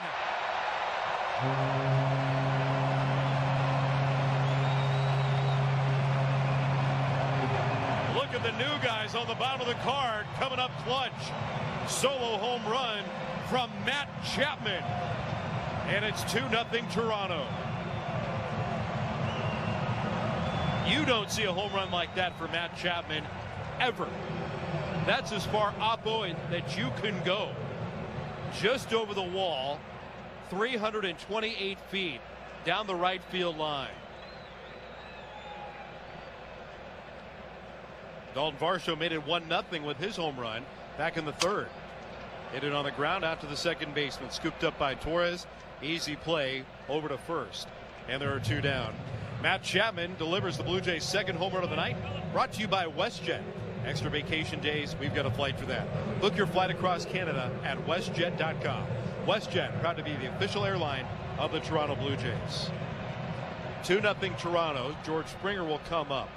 Nobody on, 2 down. Pat, it's been great seeing you here. Always familiar with the Buffalo Bisons and the shuttle that is nonstop from opening day all the way until the season's end. It's still busy in Buffalo right now. Judge Schneider was telling us that the Blue Jays' alternate training site essentially is now in Western New York. So you've got players down there still. Yeah, players that could have an impact for the Blue Jays into a playoff run. Guys on the 40-man roster that we've seen before this year. Guys that are not on the 40-man roster. Pitch high on Springer, 2-0. A lot of the players we've talked about, Ernie Clement on the position players side. Zach Pop, somebody who has spent a bulk of the year in Buffalo trying to harness that sinker and his cutter. Had some success with the Bisons, touching upper 90s and really solidifying the back end of the bullpen. Springer rips it foul past the bag at third. 2-1. And even guys like Rowan Wick, who were acquired late in the year, just at the beginning of August, somebody who was on his third team from North Vancouver, BC, and used a knuckle curve for a lot of the year. Talk about slow curveballs that are fun to watch, to drop off the table. He's got a really good one in the mid-70s to go along with mid-90s fastballs, low-90s cutters, and a good changeup. 2-1 to Springer. Fouled back, 2 balls and 2 strikes. Well, by the time we wrap up our chat with Pat Malacaro, we're going to move from the outside to inside. The roof now is starting to close all the way above us. Some dark cloud cover. Just as the sun was sinking, they rolled the back panel into place just in case some inclement weather got near. So must be on the way because we're indoors. 2-2. Fouled back. Pat, it's always great seeing you. Best of luck this offseason and then into a 2024 campaign. And I guess it'll be a very, very prospect-heavy AAA roster coming up next year. Yeah, we're looking forward to it. I appreciate you guys having me on tonight and to talk about guys that had such great years in Buffalo and hopefully make an impact with Toronto soon. The 2-2 to Springer. Fouled away at the plate. He's the AAA broadcast voice of the Buffalo Bisons, Pat Malacaro. Oh, by the way, you got one look at Ricky Tiedemann. Yes, and he was as advertised. Struck out 6, 4 innings for the team through about 70 pitches or so. And I think somebody that really, had it not been for the injury that cost him much of his season, would have been in AAA much sooner and probably will start the year, hopefully, in Buffalo next year for the next step eventually here to Toronto. Didn't look like he was nervous. No, not at all. He wanted the ball. Yeah. 2-2 to George. Ground ball out to the shortstop. Volpe trots in to grab it. Double clutches out of the glove. Over to first in time. The Blue Jays are retired. They get another long one. Varsho's first. Matt Chapman the second. And it's 2-0 Toronto as we go to the 5th. This is Blue Jays baseball brought to you by Crown Rust Protection. Streaming at sportsnet.ca. What's going on, world? Kevin Hart here.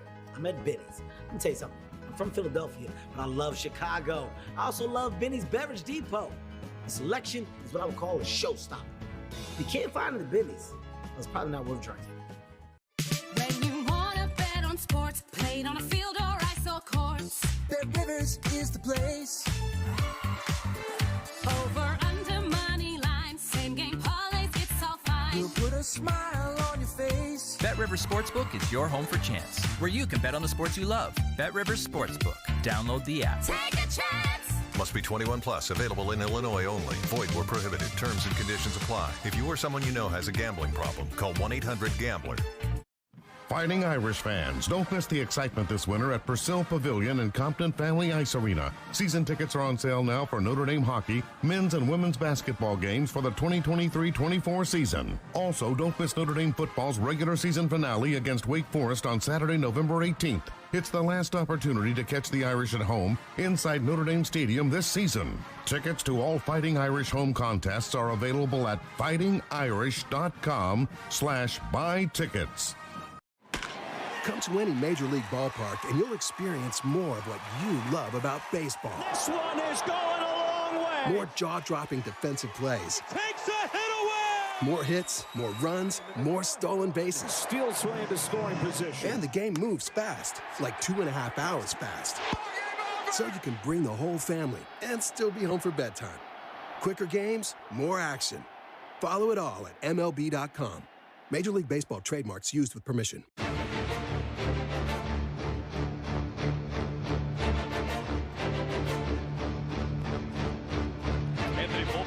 The fifth inning for the New York Yankees, now down 2-0.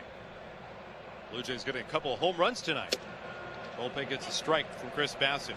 This fifth inning is presented by Bet365. With Bet365, you can watch thousands of live games, build your own bet, even make a bet while the game is still being played. 19 plus, play responsibly, Ontario only. Volpe swings through a big breaking ball from Bassett. Out in front 0-2.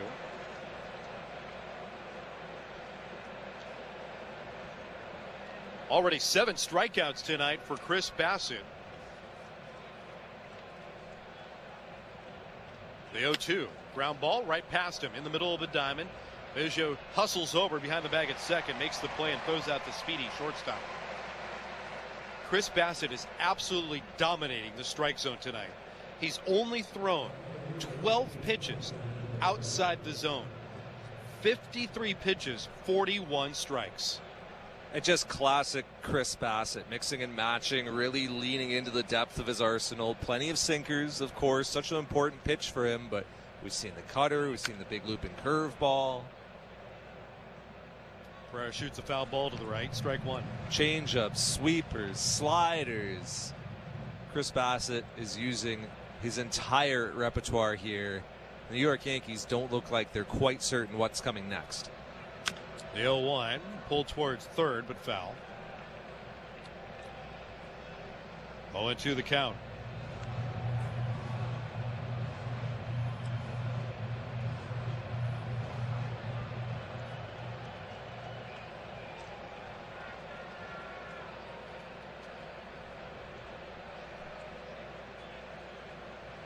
Oh, 2 to Pereira. Lined up the middle, a base hit into center. Into the alley, Kiermaier kind of hustles to cut that ball off. Pereira an aggressive turnaround first, but doing the right thing, powering down. You know, to go back to that Matt Chapman home run last inning, you said it. That is the most unusual Matt Chapman home run you're ever going to see. Straight up the right field line, hooks it into the corner, 100 miles per hour off the bat. Wry grin on his face in the dugout afterwards, as if to say, that is not what I was trying to do with that pitch, but I will take the result. Gives the Blue Jays a 2-0 lead. Esteban Florial at the plate. Swings through a sinker, strike one. But this is something they need to find a way to do more of, and that is clear the fences. We have seen such a confounding lack of home runs from this lineup this year, but to see Varsho hitting one, Chapman hitting one, a couple of homers from the bottom of this order, that'll go a big way for this team down the stretch, and they hope into the postseason.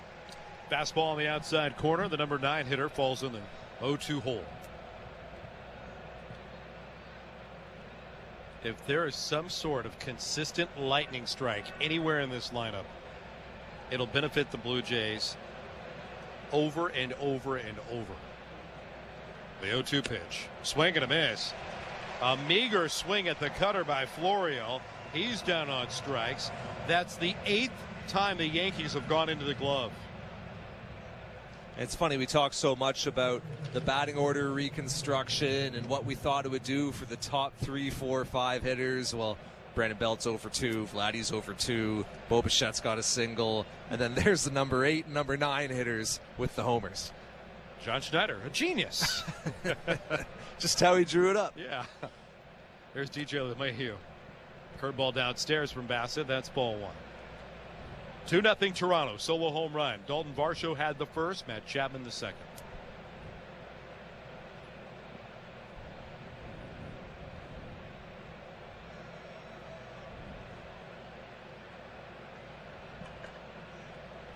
Runner bluffs at first. LeMahieu rolls it off the glove of Chapman. Shoots out towards the second baseman Biggio. Makes the play on LeMahieu at first base. And that 1-4-3 ground out retires the Yankees in the fifth. 2-0 Toronto. Middle of the fifth. This is Blue Jays baseball, brought to you by Crown Rust Protection. What's going on, world? Kevin Hart here. I'm at Benny's. Let me tell you something. I'm from Philadelphia, but I love Chicago. I also love Benny's Beverage Depot. The selection is what I would call a showstopper. If you can't find it at Benny's, it's probably not worth drinking. When you wanna bet on sports, played on a field or ice or courts, Bet Rivers is the place. over under money lines, same game parlays, it's all fine. You'll put a smile on your face. Bet Rivers Sportsbook is your home for chance, where you can bet on the sports you love. Bet Rivers Sportsbook. Download the app. Take a chance. Must be 21 plus. Available in Illinois only. Void where prohibited. Terms and conditions apply. If you or someone you know has a gambling problem, call 1-800-GAMBLER.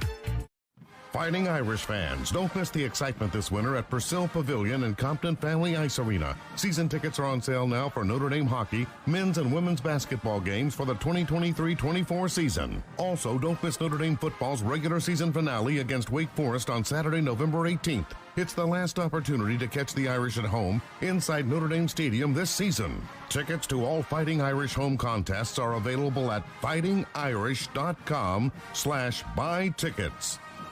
In 2023, Major League Baseball is getting some fan-powered updates.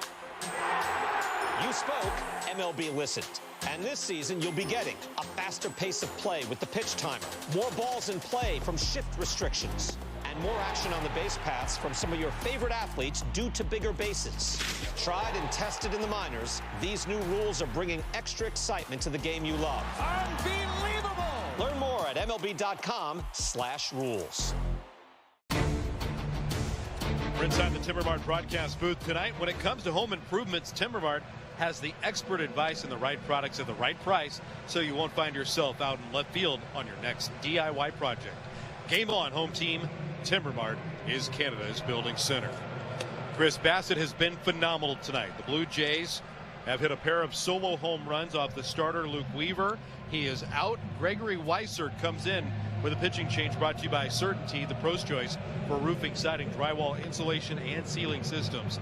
It's Certainty Pro all the way. Righty for righty. Weissert to face the left-handed batting Brandon Belt. The pitch. Swinging a high fly ball out to left. It's hit pretty well. Carrying to the wall. Back at the fence, reaching up. Pereira is there, making the catch. Now, Brandon Belt would have hit an opposite field home run. I would have just thrown the papers right out of the booth. Like, what's going on? New lineup, new drive from all these Blue Jays. One down with the play in front of the fence by Pereira. You know what I also wonder? There's Vladdy. I won't leave you hanging for too long. The pitch. Guerrero takes a breaking ball in for a called strike. I wonder if that drive by Brandon Belt, if the roof was still open, would have gone out. But now we are indoors. They've buttoned it up. The 0-1 fouled away. No balls and 2 strikes. It's such an interesting one because I've heard it both ways. I've heard hitters who say, why is the roof open? Close the roof. The ball doesn't fly when the roof's open. And I've heard hitters say, open the roof. The ball flies better. Yeah. So I don't know who to believe. It's a relatively calm night here at the ballpark. There's no swirl. The 0-2. Guerrero lobs it out of play up the first base line. Sees no balls and 2 strikes. I actually asked General Manager Ross Atkins on the field earlier today. I said, roof closed last night, a little bit warmer out tonight. Think you're going to have it open, or is there a decision that maybe the club tries to impact? And he said, well, no, we don't really have a say into it. It has more to do with the fans. If it's nice out, we'll have the roof open. If there's inclement weather or it's too chilly, we'll want it closed. Fastball high, 1-2. And then I asked the follow-up question was, all right, we've seen some data. This ballpark looks like it's favoring the pitchers maybe a little bit more than we anticipated. Thought maybe there would be more offense, more home runs coming up with the new outfield wall configuration. What gives? 1-2. Guerrero hit it in the air to center. Speeding forward, Florial is there. He makes the play, and there are 2 down. And he said, we don't have an answer. We have no idea. Roof open, roof closed, especially with the new configuration of the outfield wall. Now, and you can point at the Blue Jays specifically in home and road splits. This is a ball club, doesn't matter the venue. They're not hitting the ball out of the ballpark the way that the Blue Jays were projected or the general manager expected. Here's Bo. Fastball in there for a called strike 1. So even at the highest levels of the organization, there are still head scratching.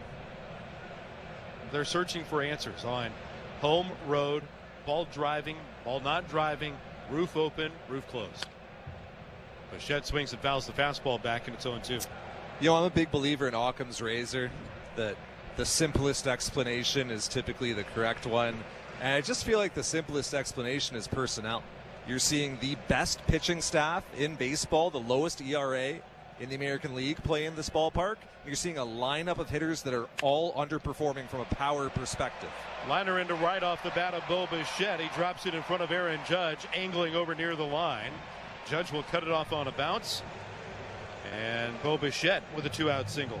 There's one team that plays all 81 games here, and that is the Toronto Blue Jays. And they have some of the best pitching in baseball that suppresses home runs. And they have some hitters that, whether it's at home or on the road, have really underproduced what you would expect from them in the power department. I think that is most likely what's going into the park effects we've seen at Rogers Center this year.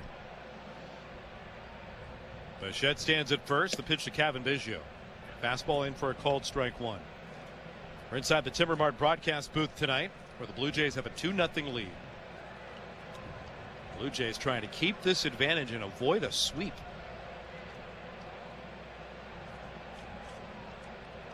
Oh, 1. That's low. 1 ball and 1 strike.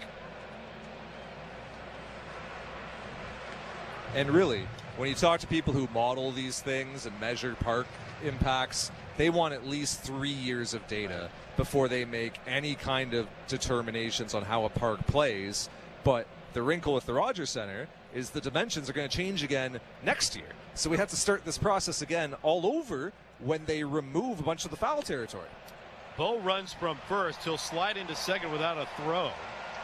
Biggio takes low, and it's 2 balls and 1 strike.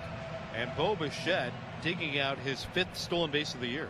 Yeah, great jump by Bo there into second without a throw.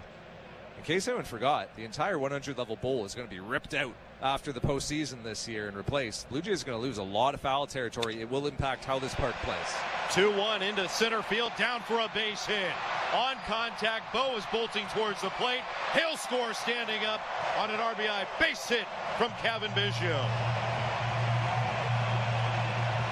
The stolen base immediately nets returns for Toronto. An RBI base hit for Biggio and a 3-0 lead for Toronto here in the 5th. Yeah, Bo Bichette likely does not score if he is not starting from second base after swiping that bag. Does feel, Ben, like the Blue Jays have had a little bit of an edict lately to push things on the base paths, be a bit more aggressive in stealing and taking the extra base and trying to generate some offense while the home run swing eludes them. Alejandro Kirk is 1 for 2 tonight. Weiser with a quick move over to first. Biggio hustles back. Seen George Springer steal bases lately. Saw Matt Chapman swipe one. It's not just the guys you expect, like Whit Merrifield.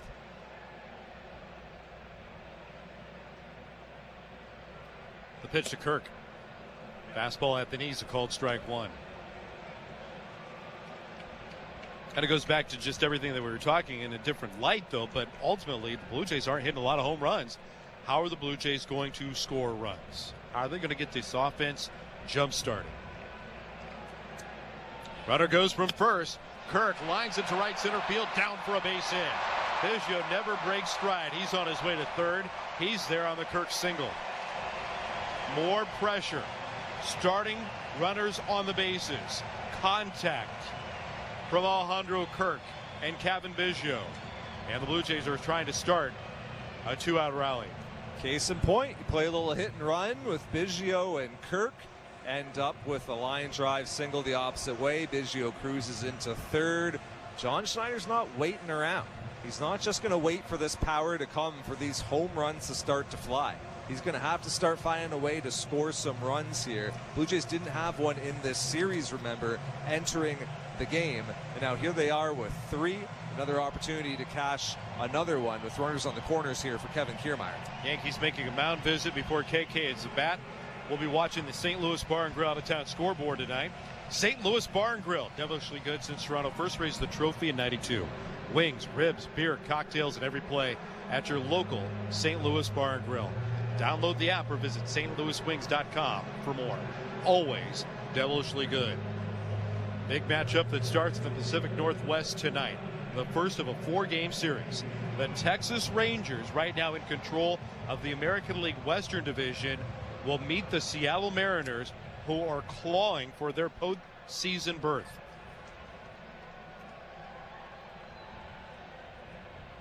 The pitch to Kiermaier. Swing and a miss. Strike one.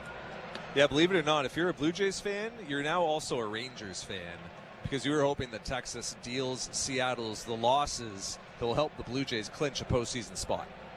Magic number is 3 starting tonight. First and third, the 0-1. Kiermaier takes low and away. 1 ball and 1 strike. It's the Texas Rangers, the Houston Astros, then the Seattle Mariners. 1, 2, and 3 in the American League Western Division. Blue Jays own the tiebreaker against the Astros. 1-1. Up and out. 2 balls and 1 strike. Houston not playing tonight. Astros and Diamondbacks, the final 3 games of the regular series, the regular season, in that 3-game series. 2-1. That's outside. 3 balls and 1 strike on Kiermaier.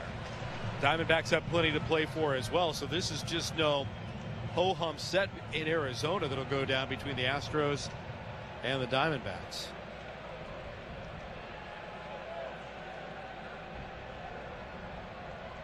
(3-1). Kiermaier hits it in the air, up the line and left. Herrera angles over. He's there, makes the play. That'll retire the side. 3 straight base hits by the Blue Jays. The first by Bo Bichette, the base hit that knocked him in from Cavan Biggio. And Toronto now 3-0 lead as we go to the 6th. This is Blue Jays baseball, brought to you by Crown Rust Protection. Streaming at sportsnet.ca and on the Sportsnet. Hi, Chicago. I'm Brian Cranston. And I'm Aaron Paul at Benny's Beverage Depot. Try our Dos Hombres Mezcal made from hand-selected agave in a small village in Oaxaca, Mexico. Get it at Benny's with all of your favorites. And if you can't find it at Benny's, it's probably not worth drinking. Cheers. Look out, golf fans. It's time to take a swing with the Bet Rivers Sportsbook app, where you can bet pre-tournament and in-play on all major tournaments around the world. Then track every shot with live streaming, live leaderboards with real-time updates, and interactive 3D course maps. Add Bet Rivers award-winning customer service, and it's a hole-in-one. Bet Rivers Sportsbook app. It's a whole new game. Must be 21 plus. Available in Illinois only. Void where prohibited. Terms and conditions apply. If you or someone you know has a gambling problem, call 1-800-GAMBLER. Fighting Irish fans, don't miss the excitement this winter at Purcell Pavilion and Compton Family Ice Arena. Season tickets are on sale now for Notre Dame hockey, men's and women's basketball games for the 2023-24 season. Also, don't miss Notre Dame football's regular season finale against Wake Forest on Saturday, November 18th. It's the last opportunity to catch the Irish at home inside Notre Dame Stadium this season. Tickets to all Fighting Irish home contests are available at fightingirish.com/buy tickets. In 2023, Major League Baseball is getting some fan-powered updates. You spoke, MLB listened. And this season, you'll be getting a faster pace of play with the pitch timer, more balls in play from shift restrictions, and more action on the base paths from some of your favorite athletes due to bigger bases. Tried and tested in the minors, these new rules are bringing extra excitement to the game you love. Unbelievable! Learn more at MLB.com/rules. It's the sixth inning being brought to you by Desjardins Insurance. Insurance with a heart so big it shows. Visit Desjardins.com/heart today. Co-host of At the Letters podcast, Arden Zwelling, and of course you can see him on TV. You can find him on sportsnet.ca. He'll take out the trash. He'll wash the car. He'll do it all for you. I'm Ben Wagner. Simply. Just Ben. Aaron Judge at the plate. It's a first pitch strike from Chris Bassett. I feel like I need to pad my resume sitting next to you. Careful what you wish for. The 0-1. Inside, 1 ball and 1 strike. It's real economies of scale situation. Yeah. They'll have you stamping down the mound out there in no time. 1 ball and 1 strike. The pitch to Judge. Bounce towards third, backing up Chapman from the outfield turf. Low throw on a bounce, a stretch by Guerrero in time to get the out. What a smart decision from Matt Chapman. That ball took a long bounce. He knew he couldn't run underneath the long hop, so he backs up, and with his arm strength and the time that he has to retire Judge, was running up the first base line, laid it right on a hop for Vladdy. Yeah, always a good feeling for a pitcher when you get that ground ball to Matt Chapman. Always a good feeling when you retire Aaron Judge on 2 pitches. Gleyber Torres gets a changeup that misses for ball 1. 65 pitches, 50 strikes. What finesse from Chris Bassett tonight. Pitch inside, 2 balls and no strikes.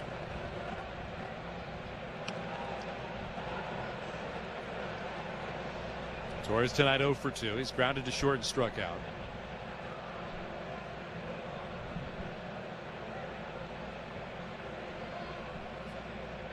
The 2-0 pulled foul. 22 starts now for Chris Bassett, making it into the 6th inning for the Blue Jays. Along with Kevin Gausman with 20 quality starts. That's 3 earned runs or less, 6 or more innings in a given start to qualify for a quality start. The 2-1. Ground ball up the middle. Shuffling to his right. Biggio stops it beyond the bag. Sets, fires to first in time. Torres retired. 2 away. And to add to that, with that out right there, Chris Bassett has reached 198 innings on the season. He needs 6 more outs to get to a 200-inning season. You have to think that John Schneider is going to give him every opportunity to do so as he sits at just 68 pitches right now.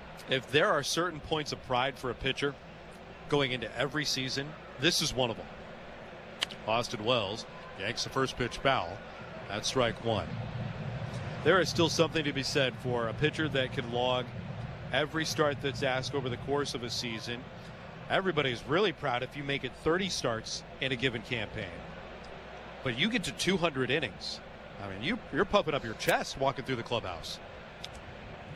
The 0-1 fouled away. No balls and 2 strikes. It's just uncommon in today's games. Starters don't go as deep into their outings. Starters don't stay as healthy as they once did. Starters don't routinely make 30 starts and throw 200 innings like Garrett Cole does every year. It's just a very exceptional thing in the modern era. So Chris Bassett has a rare opportunity here. The 0-2 ripped up the right field line, hooked into the screen. No balls and 2 strikes on Wells. He's already set a career high in innings pitched this season, the 198. He's never gone to 200 before in his career. I don't think he'd admit it in a scrum setting, but it's something that Chris Bassett wants. The 0-2 missed inside. 1 ball and 2 strikes. All those accolades, something else that he's really proud of, giving the Blue Jays a chance to win. A winning decision for him and a shorter sample size tonight would be a new career high with 16. 1-2 fouled back. Yeah, these aren't 200 innings of like a 5 ERA. It's 200 innings at a 3.6 ERA. Very impressive. Chris Bassett has been worth every penny that the Blue Jays paid him this past offseason in free agency. 3-0 Toronto. The 1-2 pitch. Fouled away to the left. Stays 1 ball and 2 strikes on the Yankee backstop, Austin Wells. Bassett got him looking in the 2nd inning, and then a deep fly ball when he led off the 4th. Now the right-hander trying to retire him here in a 1-2-3 6th. The 1-2 pulled towards first. A diving stop made by Guerrero. Lost it out of the glove. Throws to first. And then an in and out of the leather of Chris Bassett. May have gotten clipped on the glove from the backside by Wells as he was going over to cover first. What a stop on the front half of this play by Vladimir Guerrero Jr. A screaming line drive. Hooking towards the line. Vladdy lunges out. Even to get leather on it is an accomplishment. Yeah, tremendous effort by Vladdy to spear this thing in foul territory, but he just lost it on the transfer. Knew that he had to get it out of his glove into Chris Bassett covering at first base quickly, and just botched it on the transfer. But great effort by Vlad just to keep this ball in the infield. Good move by Alejandro Kirk after the wind sprint by Bassett over to first base. Blue Jays catcher goes out and says, you know what, we're going to take a beat here. Let you catch your breath, get your legs back underneath you. Then I'm going to slow stroll to behind home plate. And then we're going to hit the refresh button. Blue Jays 3, Yankees nothing. Out of town scoreboard brought to you by St. Louis Bar and Grill. 8th inning, the Orioles trying to sew up the American League East. They lead 1-0 in Boston tonight. Pitch down and in on Stanton. That's ball 1.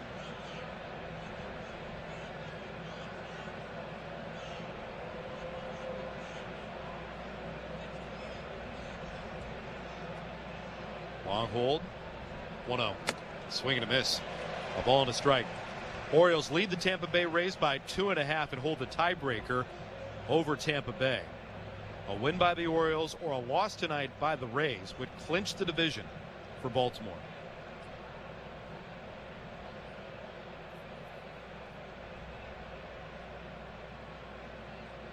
1-1. Curveball in for a called strike, and it's 1-2. Win by the Orioles will give them 100 this season. The 100 win Baltimore Orioles. Ben, that franchise has not done that since 1980. It's an incredible turnaround, and even faster than everybody in Baltimore was expecting. Bluff move to first.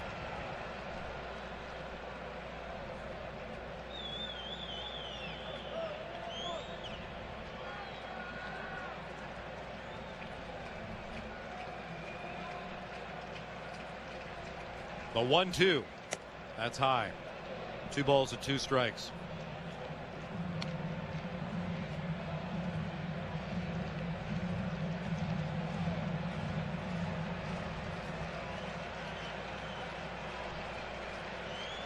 Runner at first. 2 out. 3-0 Blue Jays. Stanton stares out. Bassett brings it home, and it's fouled away over the first base dugout. It stays 2 balls and 2 strikes on Giancarlo Stanton.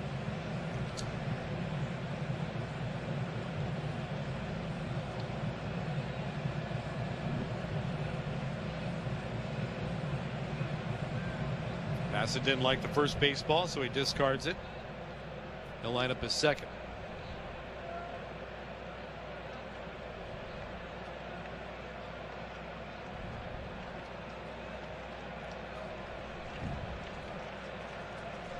The 2-2. A fastball on the outside corner for strike 3. Strikeout number 9 on the night. And 6 strong shutout frames by Chris Bassett. Blue Jays lead midway through the 6th, 3-0. This is Blue Jays Baseball, brought to you by Crown Rust Protection, streaming at sportsnet.ca and on the Sportsnet Radio Network. Hi, William H. Macy here. What's a visit to Chicago without a stop at Benny's Beverage Depot? I've learned a lot of lines in my career, but one of the truest is, if you can't find it at Benny's, it's probably not worth drinking.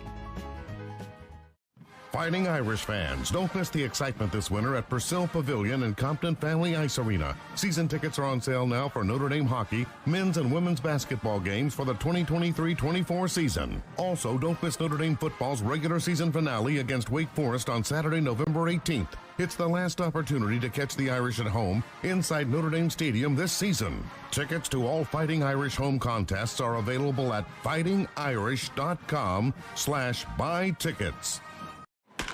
Come to any Major League ballpark and you'll experience more of what you love about baseball. This one is going a long way. More jaw-dropping defensive plays. Takes a hit away. More hits, more runs, more stolen bases. Steals way into scoring position. And the game moves fast, like 2.5 hours fast.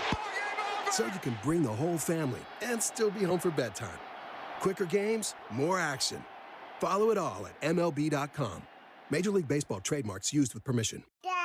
To some, a baby's babbling doesn't mean much, but it does. Especially if there's no babbling at all. Little to no babbling by 12 months or later is just one of the possible signs of autism in children. Learn more at autismspeaks.org. Good to have you alongside for Blue Jays baseball tonight.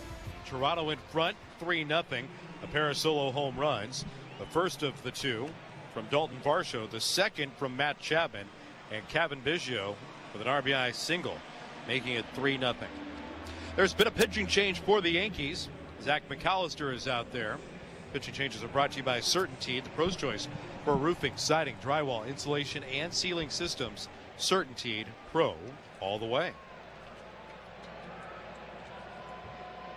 Tall right-hander Zach McAllister deals to Matt Chapman. First pitch darts over the outside corner for strike one. Chapman is 1 for 2, and that one a significant long ball for Matt Chapman, his 16th of the year. The 0-1 fouled away. No balls and 2 strikes on the Blue Jay third baseman. Number 16 on the season for Matt Chapman. A vote of confidence given by John Schneider encourages third baseman to keep grinding. A big swing will happen, and what do you do? The 0-2 low and away. 1 ball and 2 strikes now on Chappie. Mere hours later, Chapman connects, goes the opposite way. Might have surprised himself going over the wall in right field. 1-2. That's low from McAllister. 2-2. Chapman's first home run since August 4th. A span of 114 plate appearances.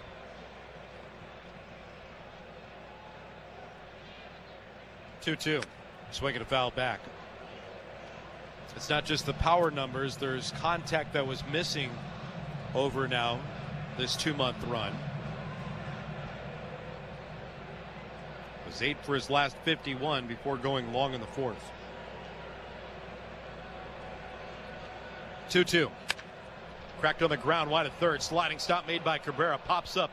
Throws to first in time. Chapman retired. Nice defensive play by Oswaldo Cabrera off the line at third. You know, the one thing Matt Chapman has done consistently this year is hitting the ball hard when he does make contact. He has had his issues with in-zone contact throughout the season, but when he does put the bat to the ball, he does hit it very hard, among the hard hit leaders in MLB. And when you hit the ball hard consistently, good things will happen for you, like a ball sneaking over the opposite field wall. Dalton Varsho takes inside, ball 1.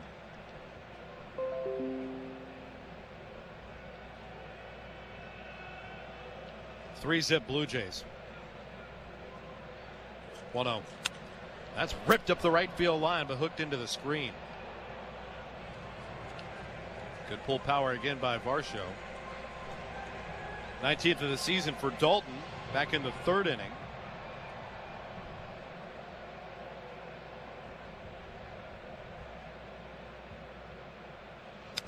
One fouled back.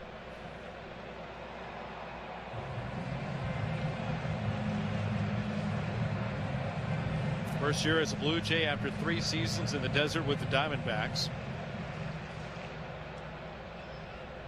27 home runs last year. 1-2. Fouled back under our feet. Stays 1 ball and 2 strikes.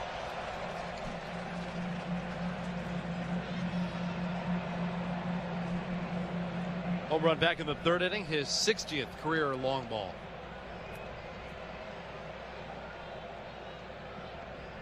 One, two. Spins inside. Yeah, we've been talking a lot about the Blue Jays rotation tonight, Ben. Kind of interesting to see them listing the probables for the Rays series as TBA, TBA, and TBA. We expect to see Yusei Kikuchi and Hyunjin Ryu in the first couple games of that series, but the order, if the Blue Jays stayed on rotation, would have been Ryu, Kikuchi. Wonder if they're considering a change. I don't think the Blue Jays are going to get cute and promote somebody from now the alt site out of AAA Buffalo, if you will. 3-2, fouled away to the left. There's a short list of guys that are staying hot, and staying hot means you continue your 5-day routine if you're a starting pitcher. Guys like Mitch White, Bowden Francis, Wes Parsons, those are guys that can provide length that are currently in the emergency plan for the Blue Jays. 3-2, that's fouled back and it will land in front of us. So he's 3 balls and 2 strikes. One thing that might factor in is how the Blue Jays approach the pending wild card berth. Whether or not the Blue Jays face the Rays or the Minnesota Twins, the all likelihood is Hyunjin Ryu won't be part of a postseason roster. Yusei Kikuchi likely will slot into the bullpen. So to make the bullpen better equipped, Kikuchi starting tomorrow gives him more of the routine. If he starts tomorrow and then his availability, regardless, on Tuesday or Wednesday or Thursday, then will never be in question. Varsho takes down and away. He works the walk. 1 out base runner here in the 6th. Yeah, I think it makes some sense to bump Kikuchi up, to flip-flop Kikuchi and Ryu, have Kikuchi go on Friday, Ryu on Saturday. Remember, Ryu did not look his best his last time out. Could probably benefit from an extra day. Kikuchi gives you a better chance of winning on Friday, which is very important, Ben. George Springer takes down and away. That's ball 1. Yeah, you want these you wins. don't want to forget the in goal right here, too, right?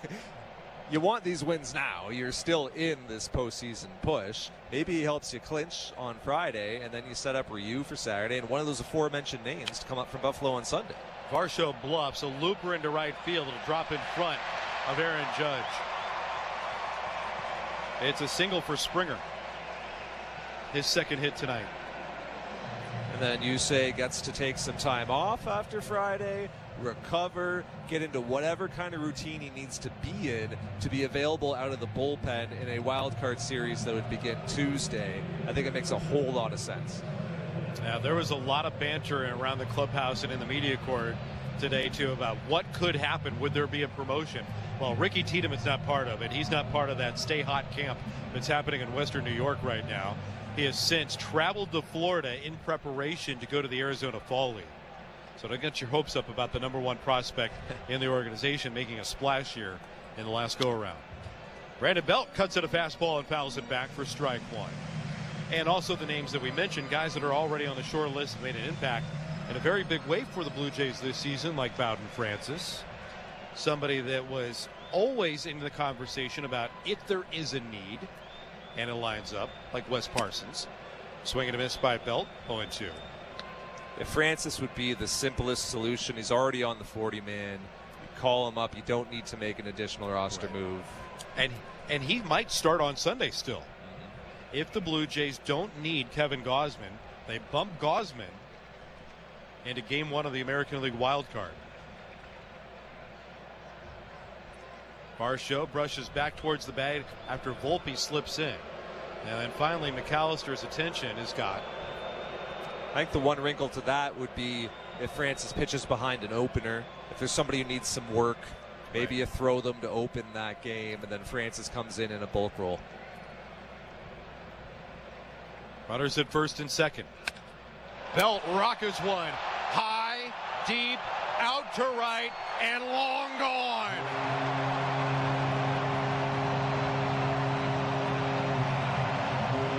The third home run of the night is a 3-run blast by Brandon Belt.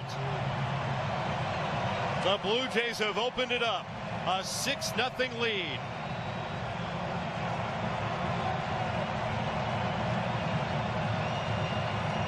This is a 92-mile-per-hour sinker that catches all kinds of plate. And Brandon Belt knew it right away. The Blue Jays' lack of power this year, their lack of home runs has been confounding. It has been unexpected. But this team looks a whole lot better when they're blasting 3 big ones like they have here tonight. Vladimir Guerrero Jr. takes outside. That's ball 1. Oh, Brandon Belt wanted this noise, and this place is buzzing. Now Vladdy lines one into left center field, a base hit.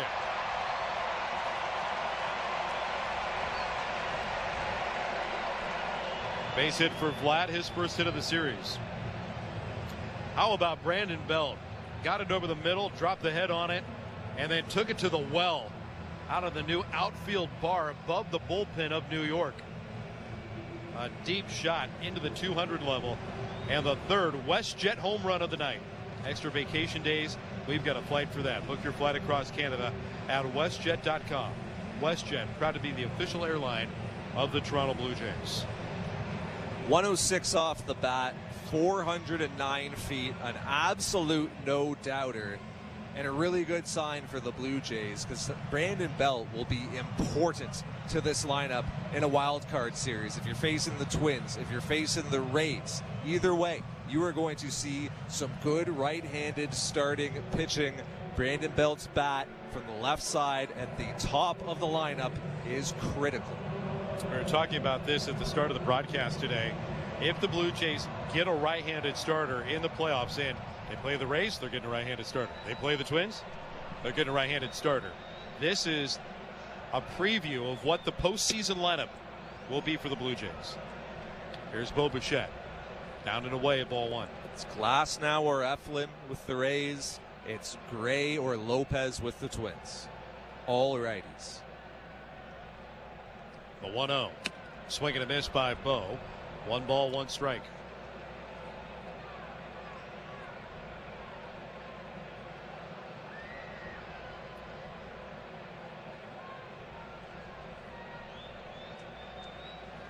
One one. Outside corner puts Bull in the hole. 1-2.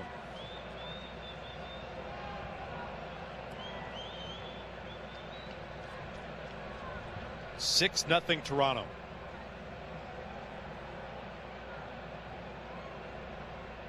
One two. Ground ball wide at 3rd. Glove gone to 2nd for 1. Torres turns it to 1st in time. A double play, but will retire the side. The Blue Jays go long for the 3rd time tonight. Brandon Belt delivers the shot, and it's 6-0 Toronto as we go to the 7th. This is Blue Jays baseball, brought to you by Crown Rust Protection. Streaming at sportsnet.ca and over the Sportsnet Radio Network. Hi, Chicago. I'm Brian Cranston. And I'm Aaron Paul at Benny's Beverage Depot. Try our Dos Hombres Mezcal made from hand-selected agave in a small village in Oaxaca, Mexico. Get it at Benny's with all of your favorites. And if you can't find it at Benny's, it's probably not worth drinking. Cheers. Fighting Irish fans, don't miss the excitement this winter at Purcell Pavilion and Compton Family Ice Arena. Season tickets are on sale now for Notre Dame hockey, men's and women's basketball games for the 2023-24 season. Also, don't miss Notre Dame football's regular season finale against Wake Forest on Saturday, November 18th. It's the last opportunity to catch the Irish at home inside Notre Dame Stadium this season. Tickets to all Fighting Irish home contests are available at fightingirish.com/buy tickets. Come to any Major League ballpark and you'll experience more of what you love about baseball. This one is going a long way. More jaw-dropping defensive plays. Takes a hit away. More hits, more runs, more stolen bases. Steals way into scoring position. And the game moves fast, like 2.5 hours fast. So you can bring the whole family and still be home for bedtime. Quicker games, more action. Follow it all at MLB.com. Major League Baseball trademarks used with permission. One day, I'll teach chemistry to kids. I'm going to be an architect. My dream is to be a chef.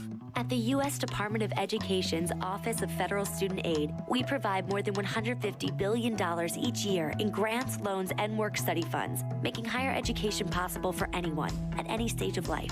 I can go back to college. I can change careers. I can make a difference. Federal Student Aid, proud sponsor of the American Mind. Learn more about money for college at studentaid.gov. 6-0 Toronto on top of New York. Chris Bassett has been outstanding, and he's got a ton of run support tonight with the Blue Jays launching 3 home runs. Right-hander returns to work. Oswaldo Cabrera at third base tonight gets a fastball over for a called strike 1. Cabrera, Volpe, and then Pereira. Chapman off the line at third. Bassett doesn't like the first set of signals, goes to the PitchCom device. 0-1. At the outside corner, and it's 0-2.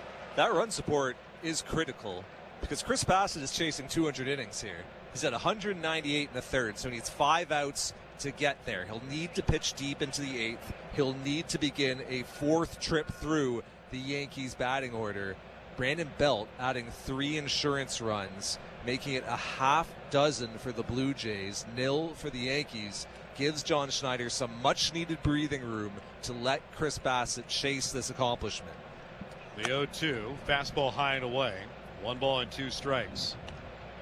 Blue Jays tonight have more runs than they had hits in the first 2 games of this series. Only 5 combined hits in games 1 and 2. 1-2, dribbled its way wide at third, off the glove of Chapman, and then it shoots past Bichette into left field. Chapman went a long way to his left, already starting wide of the bag at third, hustled far to his left, cut in front of Bo Bichette, who might have had the more routine play, but after the glancing blow off the leather of Matt Chapman, that took the Blue Jays out of the play. And Cabrera's aboard, leading off the 7th. Just kicks off the outside of Chapman's glove. I do think he would have been well served to let that ball bounce towards Bo Bichette. Bichette had plenty of time. He was in position. Much more routine play for the shortstop there. Anthony Volpe fouls away the first pitch for strike 1. Chris Bassett tonight already with 6 shutout frames against the New York Yankees. This is the 9th time this season that Chris Bassett has fired shutout baseball in 6 or more frames this year. That ties a franchise record. 0-1, hooked up the left field line. No balls and 2 strikes. 9 times this season for Chris Bassett, matching him with Roger Clemens. In 1997, the first of back-to-back Cy Young awards for the Rocket. Roger did it 9 times as well. That's a mark that stood, passing Dave Stieb, and was matched as well for the first time this season by Kevin Gausman. Swing and a miss by Volpe, and now Chris Bassett has his 10th strikeout of the night. Bassett just ran that sinker right in on the hands of Volpe. Got a very awkward swing out of the New York Yankees shortstop. 4 outs to 200. Second time this season. A double-digit strikeout for Chris Bassett. Pereira fouls the first pitch, back strike 1.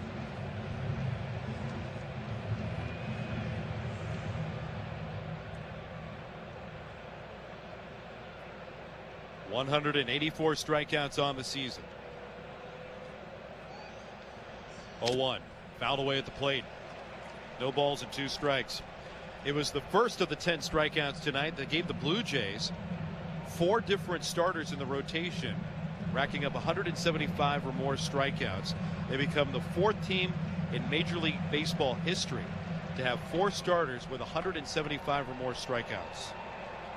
White Sox did it in 2021. Cleveland did it in 2018. And the New York Mets in 1990.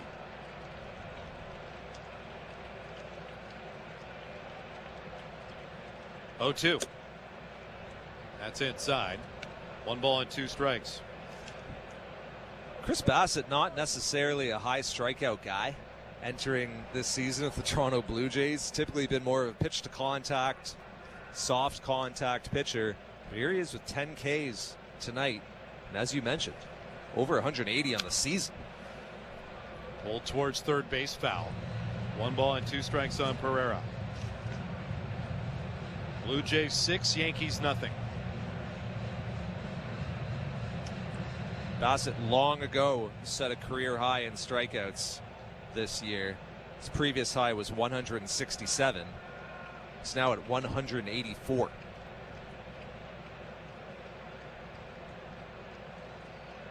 1-2. And that's pulled foul again.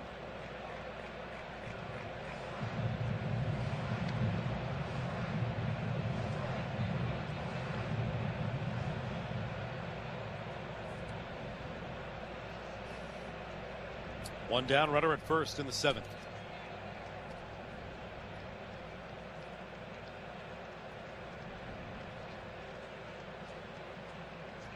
The 1-2. Swing and a miss. A strikeout of Pereira. 11 on the night for Chris Bassett. After the long at bat with Pereira, he finally wins the battle. I think it really says something that Bassett is doing this, pitching this well here, 199 innings into his season. He has to be fatigued. He has to be worn down. He has to be feeling it in between outings. We know this. But I think that he has treated his season like a marathon. He didn't get out to an unsustainable pace. He really timed himself well out of the gates, took it easy in spring training. The velo was down. He said, don't worry about that. The velo will be there when I need it. Here he is tonight. Esteban Florial cuts through the first offering from Bassett. And we've seen him up to 96. Chris Bassett. Some of the best velocity at any point in the season from the right-hander on display tonight. Just think he has had tremendous pace to his season. He has managed his workload so well to put himself in a position where here he is peaking in the most important outings of his year. 95 pitches, 74 strikes. The 0-1 to Florial. Swing and a miss. And it's 0-2. Bassett struck out a career-high 12 against the San Francisco Giants back on June 29th. Did it in 6 innings over 104 pitches. He's trying for 7 shutout against the Yankees tonight. The 0-2 lined out a play to the left. 97 pitches, 76 strikes. Wow.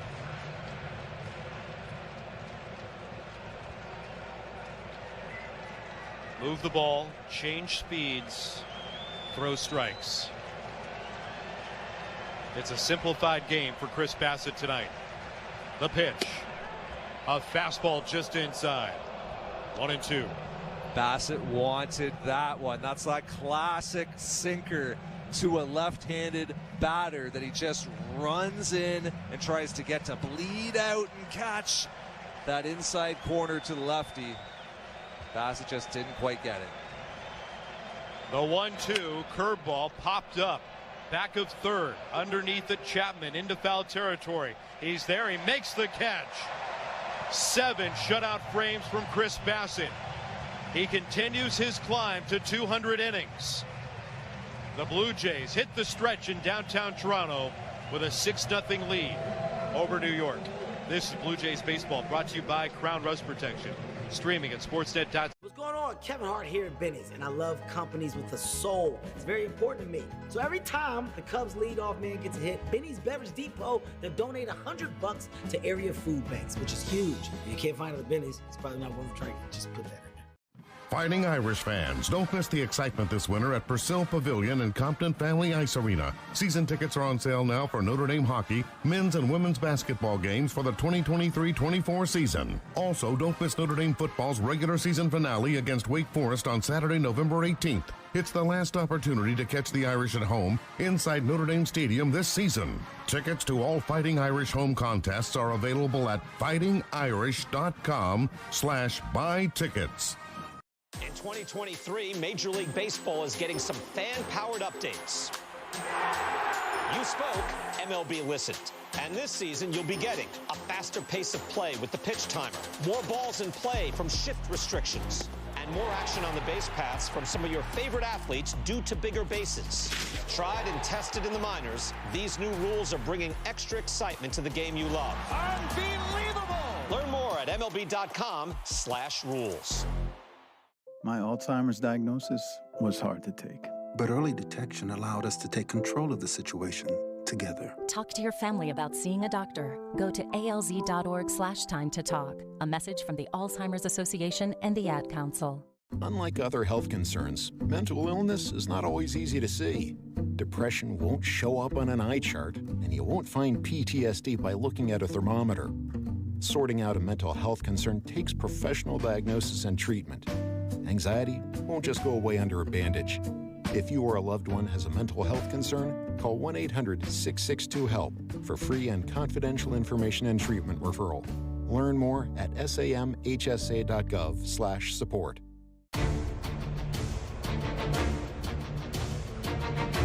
Blue Jays and Yankees tonight closing out their season series. The Yankees shut out the Blue Jays on Tuesday and Wednesday night. The Blue Jays now returning the favor, launching 3 home runs off of Yankee pitching. The first from Dalton Varsho, the second from Matt Chapman, and the most recent and damaging, the 3-run home run from Brandon Belt. All the home runs are brought to you by WestJet, the official airline of the Toronto Blue Jays. Overdue for a catch-up? We've got a flight for that. Book your flight across Canada at WestJet.com. WestJet, proud to be the official airline of the Toronto Blue Jays. Kevin Biggio will lead it off. Already a timing violation assessed on the new right-hander. Biggio drives the first pitch he sees out to right field. Underneath it, Aaron Judge. That's a 1-0 pitch after the timing violation on the Yankee right-hander. It didn't take long for Gomez to be assessed a violation. Pitching change brought to you by Certainteed, the pro's choice for roofing, siding, drywall, insulation, and ceiling systems. Certainteed, pro all the way.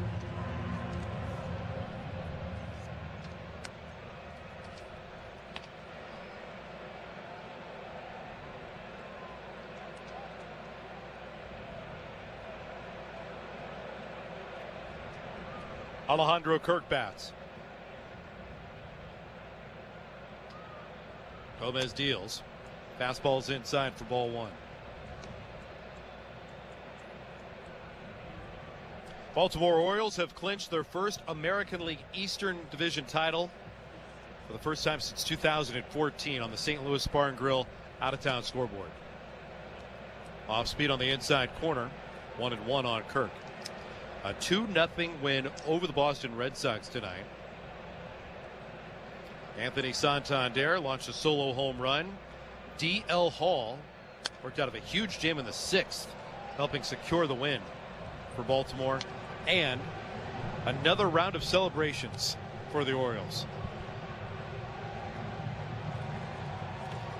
A 100th win for the Baltimore Orioles, second team in the major leagues with 100 or more wins. 1-2 to Kirk. Skipped in. 2 balls and 2 strikes. The Orioles' first AL East title since 2014. Their first 100-win season since 1980. Long time coming for those Orioles. 2 balls, 2 strikes. Kirk hits it up the middle, ranging to his left. Sliding stop made by Volpe. Pops up, throws onto first in time to get the out. And there is some interesting fallout from that with regards to this weekend series here at Rogers Center. Tampa Bay Rays come to town, no longer anything to play for. They are locked in to the first wild card spot in the American League. They are no longer playing to win the AL East in a first-round bye. They know that they will be hosting a wild card series. There is nothing more on the line for them. It will be interesting to see how that impacts their tactical decision-making this weekend. There's Kevin Kiermaier, the former Tampa Bay Ray. Curveball taken for strike 1. Tonight, the Blue Jays trying to handle their own business. They need wins, leading 6-0. The Rays have Aaron Savali lined up to start tomorrow. Taj Bradley will likely pitch on Saturday. And then they're going to already throw it into the wind on Sunday. A bunch of guys? A bunch of guys. A bunch of guys with a lot of rest in front of them. The 1-1. Fouled back by Kiermaier. 1 ball and 2 strikes. Well, it's an interesting circumstance because the Rays will likely be hosting the Blue Jays in that wild card series. So what are they going to want to show the Blue Jays or not show them in that series this weekend? 1-2. Fouled away off to the left. 1 ball and 2 strikes still on Kevin Kiermaier.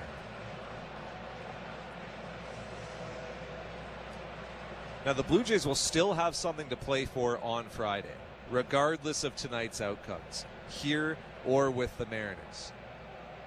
So they will still be going for it on Friday. The 1-2. Swing and a miss. Kiermaier's down on strikes. Gomez fires a 1-2-3-7 to the 8th. 6-0 Toronto. This is Blue Jays Baseball, brought to you by Crown Rust Protection. Streaming at sportsnet.com. What's going on, world? Kevin Hart here.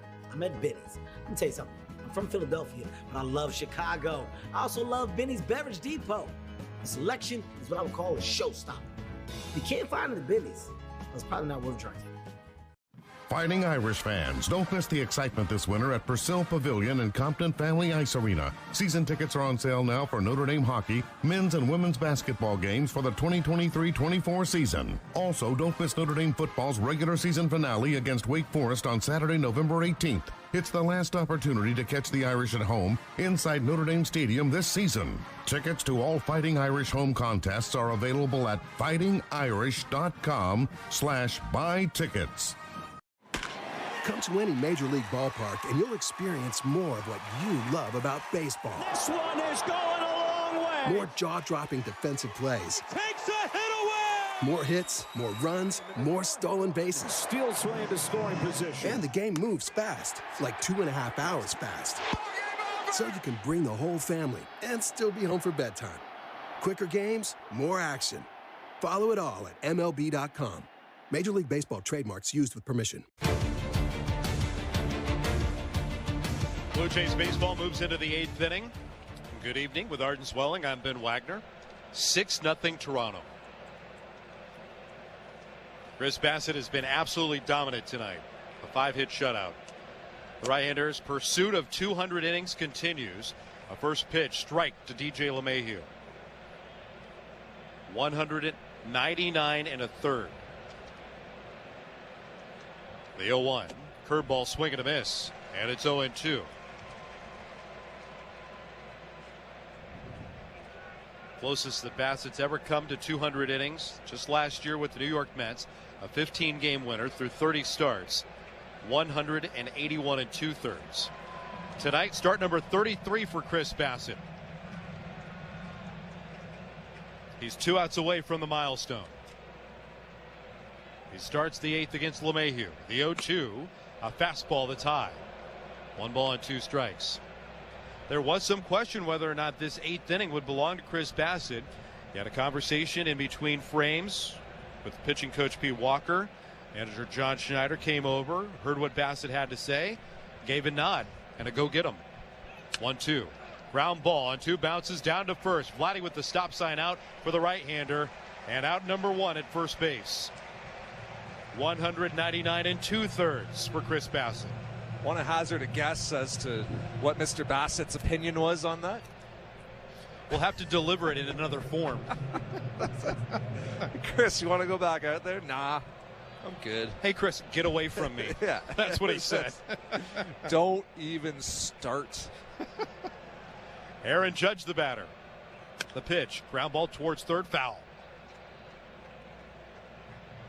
Well, if you want to hit a milestone, you're going to have to work through some very tough outs, and this guy certainly qualifies. 0 for 2 tonight. Took an intentional walk back in the 3rd inning. 2 homers last night. The 0-1 to Judge. Swing and a miss.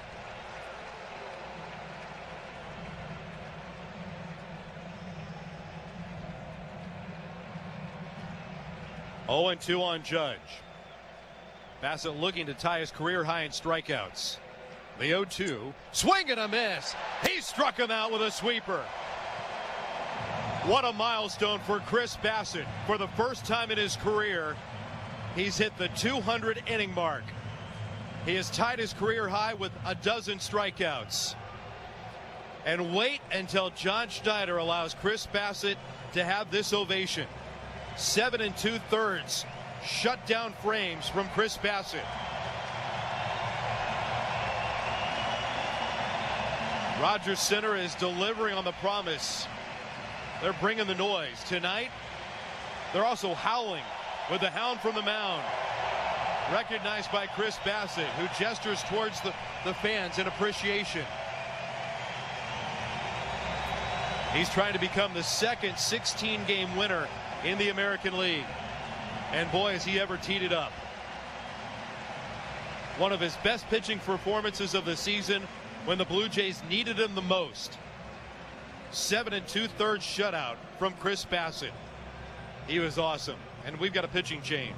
Brought to you by Certainty, the pro's choice for roofing, siding, drywall, insulation, and ceiling systems. Certainty Pro all the way. Blue Jays lead it 6-0. Let's go to the other side of downtown Toronto and check in with Show Ali. Thank you very much, Ben. Before we get to that St. Louis Bar and Grill out-of-town scoreboard, let's take a visit with Blake Murphy on Jays Talk Plus. He was joined by Sportsnet producer Chris Black. The guy is discussing why offense has been down at the Rogers Center in 2023. So last year, they were the second most in baseball in terms of by venue. Like if you group all the barrels hit in Major League Baseball, group them by venue, group them by stadium, Rogers Center was number 2 last year. The performance of those barrels was kind of middle of the pack in terms of average, slugging, whatever. Performance of the barrels, middle of the pack, which kind of lends itself to the idea that last year Rogers Center played pretty neutral.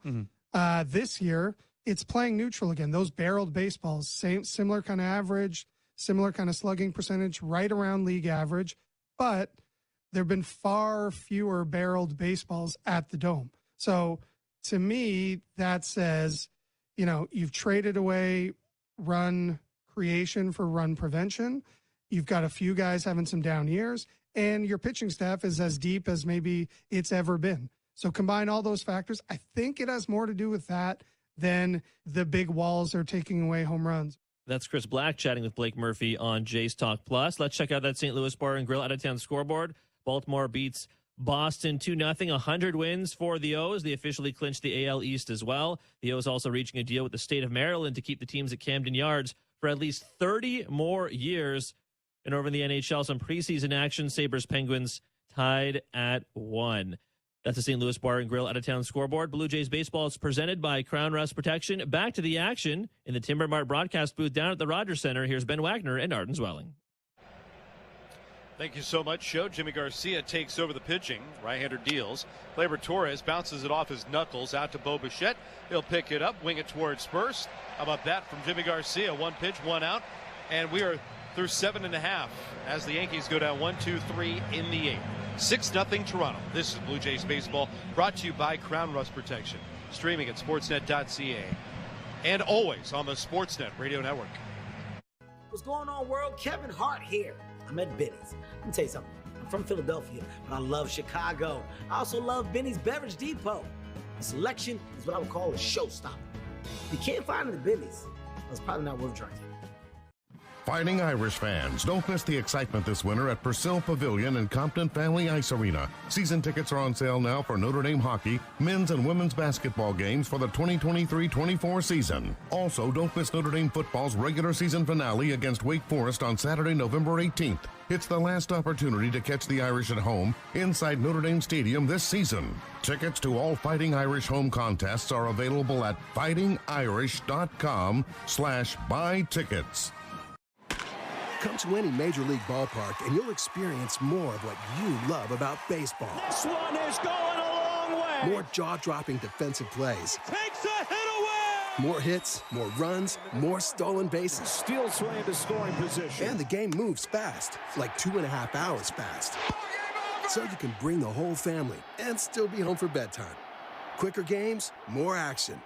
Follow it all at MLB.com. Major League Baseball trademarks used with permission. Unlike other health concerns, mental illness is not always easy to see. Depression won't show up on an eye chart, and you won't find PTSD by looking at a thermometer. Sorting out a mental health concern takes professional diagnosis and treatment. Anxiety won't just go away under a bandage. If you or a loved one has a mental health concern, call 1-800-662-HELP for free and confidential information and treatment referral. Learn more at samhsa.gov/support. Straight down to Blue Jays baseball this evening, leading the Yankees 6-0. Chris Bassett was outstanding. Blue Jays have hit 3 home runs in support. One of the 3 from Matt Chapman. He'll lead off the home 8th inning. Right-hander set. Kicks and comes home. Chapman swings and fouls it back for strike 1. We're coming to you tonight from the Timber Mart broadcast booth. With Arden Zwelling, I'm Ben Wagner. Postseason picture becoming more and more clear. 0-1. Low and away. 1 ball and 1 strike. Look at the standings watch brought to you by Bet365. Download the Bet365 app and check out the latest odds for today's baseball games. 19 plus, play responsibly. Ontario only. 1-1. Missed outside from the righty Gomez. 2 balls and 1 strike on Chapman. Baltimore Orioles have sewed up the American League Eastern Division. They are the number 1 seed in the AL. The 2-1. That's Athanase, called strike, evens the count at 2-2. Blue Jays will entertain the Tampa Bay Rays Friday, Saturday, and Sunday. 7 o'clock on Friday, 3 o'clock starts on Saturday and on Sunday. Remember, that's your traditional 1:37 on Sunday. Major League Baseball giving the green light to everybody at the same time. So at 3 o'clock Eastern, first pitch for the Blue Jays and the Rays to close out the regular season. The 2-2. Chapman swings and misses. He's down on strikes.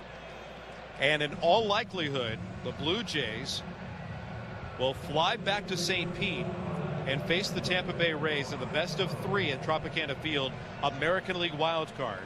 The winner of that round advances to play the Baltimore Orioles.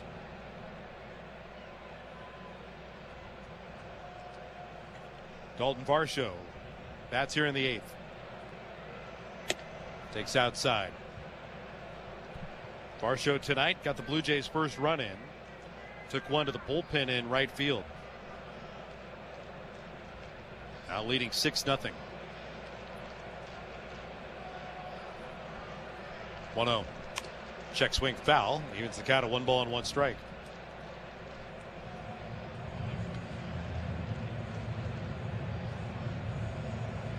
Chad Green up and loosening in the bullpen for the Blue Jays.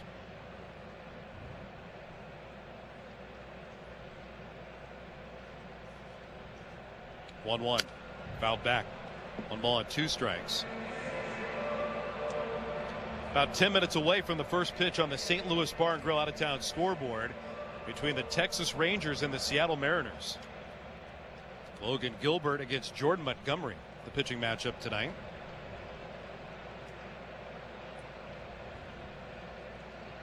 1-2. Fastball's high, and it's 2 balls and 2 strikes.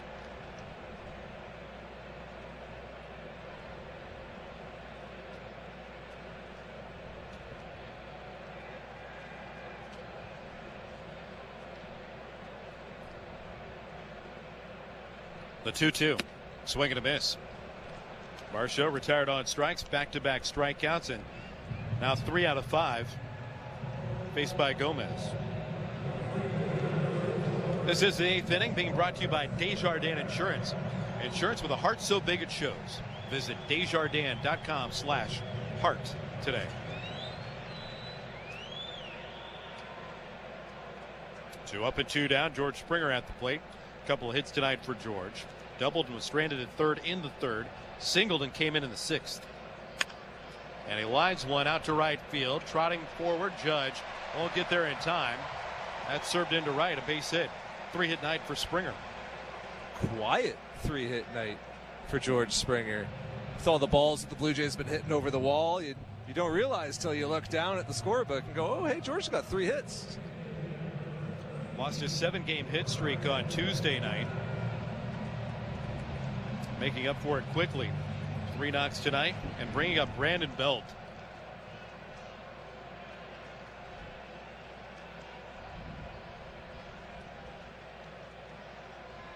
The pitch.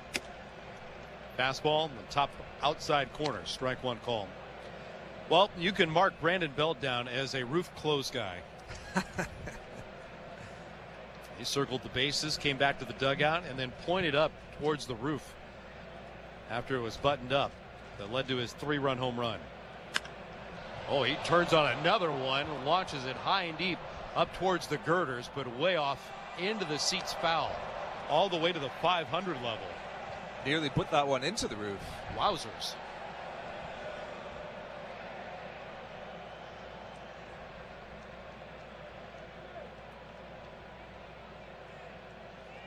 Runner at first, 2 out. 0-2. Way outside. Wow, that really slipped out of the hand of Gomez.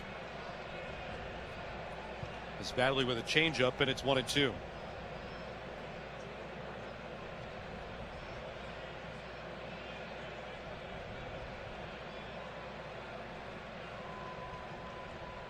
One, two. Down and in. That hit him? It hit him. It did. It nicked him. Springer goes to second. Bell gets hit by the pitch, and Cam Eden will pinch run for Brandon Belt.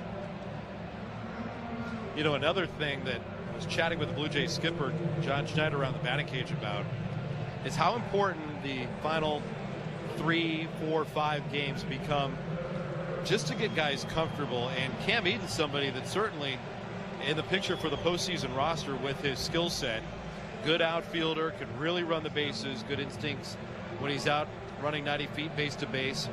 We saw those instincts on display, pitched down in the dirt, soared a significant run for Toronto during the last homestand, breaking towards the plate in the Blue Jays rally efforts. So getting Cam even more comfortable on the diamond is in the back of the Blue Jays manager's mind, and another reason why you get him on the bases in a situation like this. Hopefully the Blue Jays clinch their spot for the postseason. Maybe you get him into the outfield in case he's pressed into duty. Maybe start him Saturday, maybe Sunday. Opportunities there. And this would have been the perfect opportunity for him to attempt his first big league stolen base. Doesn't look like DJ LeMahieu is going to hold him on. Obviously, George Springer is at second base, so you want to get that Band-Aid ripped off for Cam Eden. You don't want his first stolen base attempt in the big leagues to be in a wild card series when it is really meaningful and the results are extremely consequential. You'd like him to attempt one before that point. We'll see if the Blue Jays find that opportunity for him in the coming days. 6-0 Toronto. Vladimir Guerrero Jr. bats here in the 8th. The pitch. Popped him up right off the fist behind the plate. Wells goes over the logo and watches it land in the seats.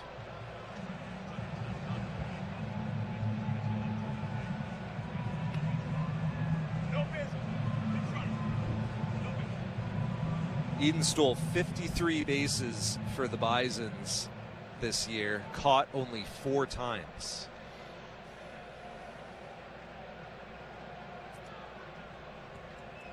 Big lead on the bases. First and second. 0-1. Guerrero takes a fastball low. 1 ball and 1 strike.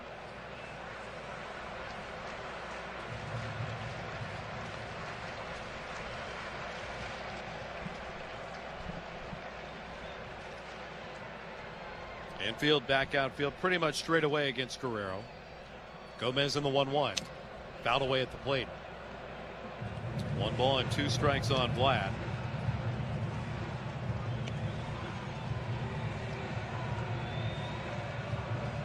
Vlad's 1 for 4 tonight.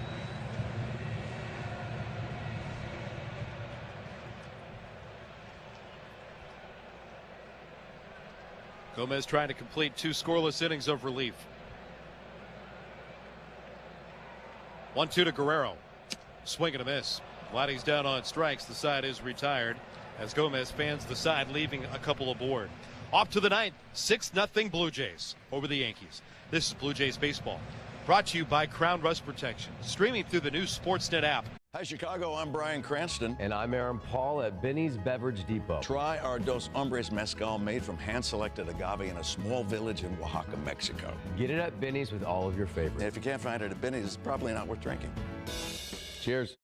Fighting Irish fans, don't miss the excitement this winter at Purcell Pavilion and Compton Family Ice Arena. Season tickets are on sale now for Notre Dame hockey, men's and women's basketball games for the 2023-24 season. Also, don't miss Notre Dame football's regular season finale against Wake Forest on Saturday, November 18th. It's the last opportunity to catch the Irish at home inside Notre Dame Stadium this season. Tickets to all Fighting Irish home contests are available at fightingirish.com/buy tickets.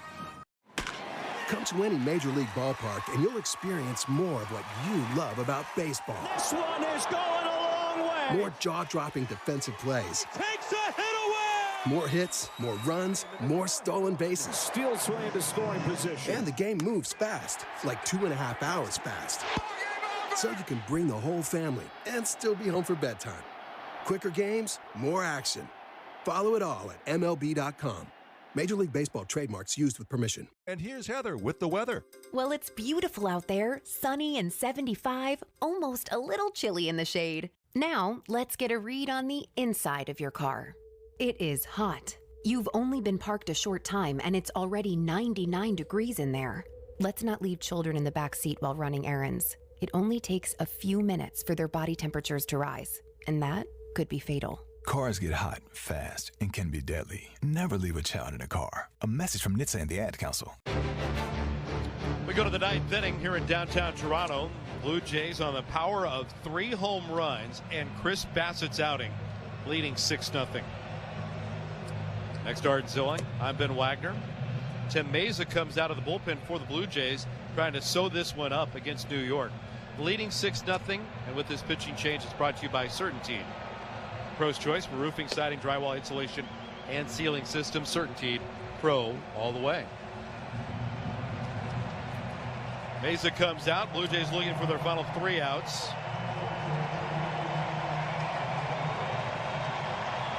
Well, happy birthday, youngster. Young lady turning 90, getting quite the ovation here at the ballpark.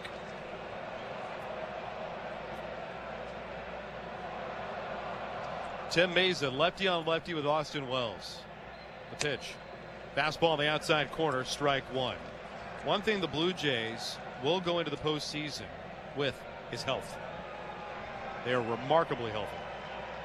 The 0-1, down and away, 1 ball and 1 strike. Would they love to have the services of Danny Jansen? Absolutely, but that's not in the card. A pin being placed in his right middle finger is going to sideline him. 1-1, up and in. 2 balls and 1 strike. Injury report brought to you by Burbanus Prayer Personal Injury Lawyers. If life has thrown you a curveball and you're striking out with your insurance company, get ahead of the count. Call Burbanus Prayer Personal Injury Lawyers. Wells pounds it into the ground. Diving stop made by Biggio. Pops out of the turf. Goes to first. In time to get the out. I'm telling you, every day you come to the ballpark, you're going to see a great defensive play from Cavan Biggio. 1 out here in the 9th because of Biggio. You know, Cavan was telling me about a little defensive adjustment that he made around mid-season. He actually picked it up from Marcus Semien, and he just starts leaning in towards the play. His pitcher's delivering almost on the balls of his feet. Giancarlo Stanton takes the strike on the outside corner. Semien's got almost like a jump in. It's very exaggerated. Biggio doesn't go that far, but he is leaning up on the balls of his feet. Feels like it's just putting him in more athletic positions, allowing him to react a lot better, make some of the diving plays like the one you just saw. Up and away on Stanton, 1 ball and 1 strike. The pitch, down and in. 2 balls, 1 strike on Stanton. That athletic position really started to blossom for Semien when he was with the Oakland Athletics. 1-2 is fouled back. 2 balls and 2 strikes. His defensive prowess, the routine pregame, already making an impact on Bo Bichette. Now Cavan Biggio, and for a long time, a tandem mate in Oakland with Matt Chapman. Not exactly rolling on the balls of his feet, but that low athletic stance that we see Chapman deliver. 2-2. Slider in the dirt. 3 balls and 2 strikes on Stanton. It's been the story of Biggio's season, finding adjustments to unlock himself. It's not only defensively, it's at the plate as well, embracing what Victor Martinez was imploring him to do in spring training and think to swing down at the ball. Stanton chases a slider down and in, and there are 2 away. 6-0 Toronto, top of the 9th. Blue Jays hoping for their 88th win. 1 out away. What a night for the Blue Jays. Home runs by Varsho, Chapman, and Brandon Belt.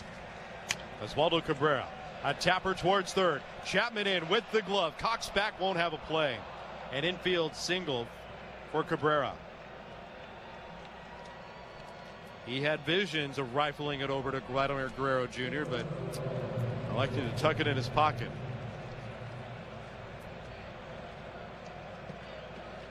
Chris Bassett tonight with his victory will match Zach Eflin, the only 16-game winners in the American League. Chris Bassett becomes the 11th Blue Jay in franchise history with 16 or more wins and 200 or more innings pitched in a given season. Anthony Volpe takes a high strike. It's 0-1.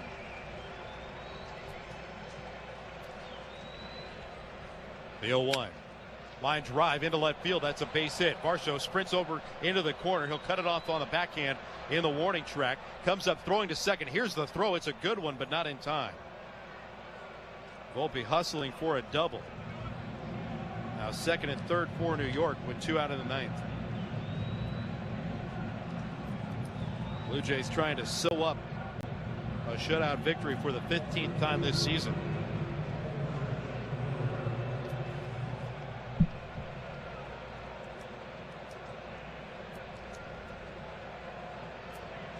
Six 0 Toronto. A Yankee threat with 2 out, and Everson Pereira digs in. Fastball's inside.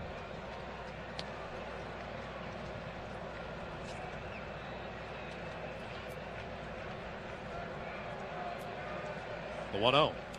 Bounce to the plate. Good stop by Kirk. It's been a big night for Tim Meza. He's living in both of his worlds right now. He's living in the world as a Major League Baseball reliever and as a dad. His son threw out a ceremonial first pitch earlier tonight. He's a very proud papa. The 2-0. Ground ball out to short. Bichette's got it. Plays it to first to finish the ball game. On a milestone night for Chris Bassett, who matches his career high with 12 strikeouts, becomes a 16-game winner, one of only 2 in the American League. For the first time in his career, he gets to 200 innings pitched. He becomes the 11th player in franchise history with 16 or more wins, 200 or more innings pitched. The Blue Jays get a decisive blow from Brandon Belt. They shut out the New York Yankees 6-0, and they trim that magic number down a little bit more. And with a Blue Jays win and a Mariners loss tonight, the Blue Jays can punch their ticket to a postseason with a victory tomorrow night against the Tampa Bay Rays. Yeah, Chris Bassett just masterful tonight. A dozen strikeouts, 106 pitches, 83 for strikes, which really says it all. He was pounding the zone. He was reaching into the depth of his arsenal. He was using that sinker effectively, as always. I think Chris Bassett has just timed his season so well. He has paced it like a marathoner. Remember coming out of spring training, the velocity was down. He said, don't worry about it. I am building for September. I'm not thinking about the beginning of my season. I'm thinking about the end of my season. I don't want to come out throwing gas in April and May. I want to peak in September and October. Here he is tonight, averaging 93 on his fastball, reaching back several times for 95, even touching 96 to Aaron Judge at one point. Chris Bassett's sinker rates as one of the best in baseball. The more that he can add velo to it, the better it's going to be. And it's all about how he sequences, how he sets up that pitch, how he relies on the depth of his arsenal, and how he attacks the zone like he did here tonight. Blue Jays post the shutout victory, 6-0 over the New York Yankees. Their one win in the three-game set against New York, but it's a step in the right direction in a massive three-game series that's on the docket against the Tampa Bay Rays, who will be in here coming up on Friday night. We'll be back across the network tomorrow evening, beginning at 7 o'clock with a play-by-play story that unfolds after Blair and Barker. Speaking of B&B, they're coming up in just a couple of moments. They can react this one with you. Celebrate the performance of Chris Bassett, the 3 home runs, including the one from Brandon Belt, a 3-run home run that helped the Blue Jays knock off the New York Yankees tonight. But Jays Talk is coming up in just a moment. We'll take you through the totals, talk about this one, put a bow on it, and deliver our play of the game right after this. Your final score, the Toronto Blue Jays 6 and the New York Yankees 0. This is Blue Jays Baseball, brought to you by Crown Rust Protection, streaming at sportsnet.ca and the Sportsnet Radio Network. Hi, William H. Macy here. What's a visit to Chicago without a stop at Benny's Beverage Depot? I've learned a lot of lines in my career, but one of the truest is, if you can't find it at Benny's, it's probably not worth drinking. Fighting Irish fans, don't miss the excitement this winter at Purcell Pavilion and Compton Family Ice Arena. Season tickets are on sale now for Notre Dame hockey, men's and women's basketball games for the 2023-24 season. Also, don't miss Notre Dame football's regular season finale against Wake Forest on Saturday, November 18th. It's the last opportunity to catch the Irish at home inside Notre Dame Stadium this season. Tickets to all Fighting Irish home contests are available at fightingirish.com/buy tickets. In 2023, Major League Baseball is getting some fan-powered updates. You spoke, MLB listened. And this season, you'll be getting a faster pace of play with the pitch timer, more balls in play from shift restrictions, and more action on the base paths from some of your favorite athletes due to bigger bases. Tried and tested in the minors, these new rules are bringing extra excitement to the game you love. Unbelievable! Learn more at MLB.com/rules. Unlike other health concerns, mental illness is not always easy to see. Depression won't show up on an eye chart, and you won't find PTSD by looking at a thermometer. Sorting out a mental health concern takes professional diagnosis and treatment. Anxiety won't just go away under a bandage. If you or a loved one has a mental health concern, call 1-800-662-HELP for free and confidential information and treatment referral. Learn more at samhsa.gov/support. If I could be you, and you could be me, for just 1 hour, if you could find a way to get inside each other's mind, walk a mile in my shoes. Walk a mile in my shoes. Walk a mile in my shoes. We've all felt left out, and for some, that feeling lasts more than a moment. We can change that. Learn how at belongingbeginswithus.org. Brought to you by the Ad Council. Walk a mile in my shoes.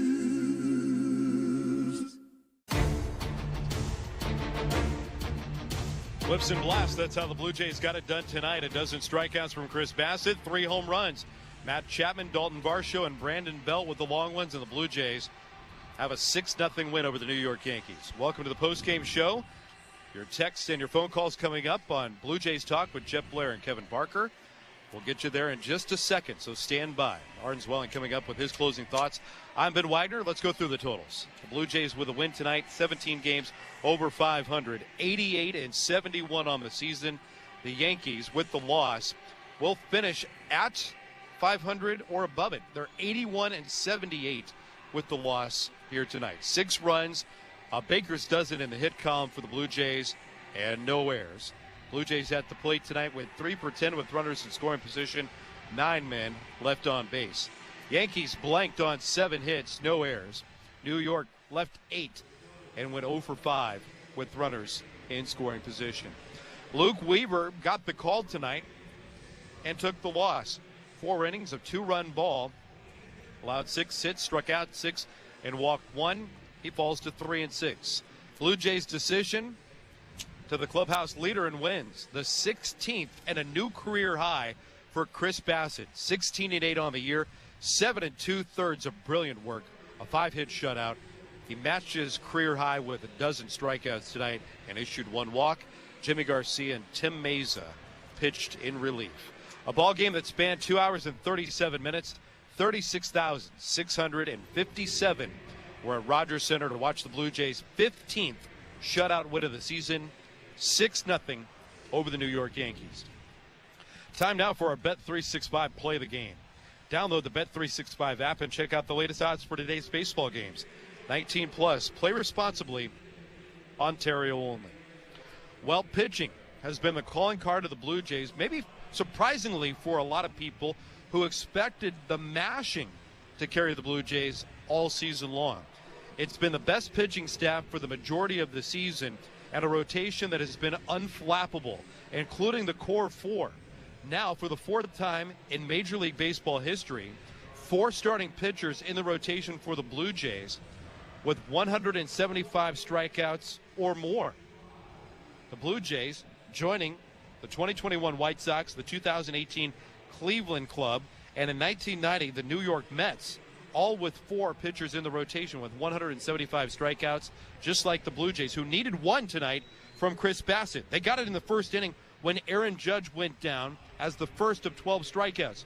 But that wasn't the only milestone that was laser-locked for Chris Bassett tonight. After completing 6 shutout, and then into the 7th inning, conversation started to develop with Pete Walker and John Schneider. In between the 7th and the 8th, Chris Bassett said, "I want no more of this conversation. I want 200. And the Blue Jays sent their right-hander out into the 8th. 0-2 on Judge. Bassett looking to tie his career high in strikeouts. The 0-2, swing and a miss. He struck him out with a sweeper. What a milestone for Chris Bassett. For the first time in his career, he's hit the 200 inning mark. He has tied his career high with a dozen strikeouts. And wait until John Schneider allows Chris Bassett to have this ovation. 7 2/3 shutdown frames from Chris Bassett.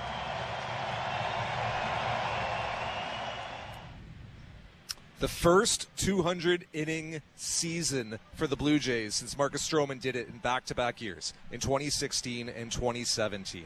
Only the 4th pitcher in MLB this season to reach 200 innings. Only 8 did it last season. Only 4 did it in 2021. It is extremely uncommon in today's game. Chris Bassett does it for the first time in his career here tonight, and he is peaking at the perfect time in this season. He is treated this year like a marathoner. He set out at a sustainable pace. He didn't try to do too much in spring training. He said, "Don't worry about my velocity. It'll be there when I need it." Here he is here tonight, sitting 93 with his fastball, reaching 95. He goes to 96 against Aaron Judge. In his final 6 outings of the 2023 regular season, Chris Bassett pitches to a 2.10 ERA. He works into the 7th inning or deeper in 4 of them.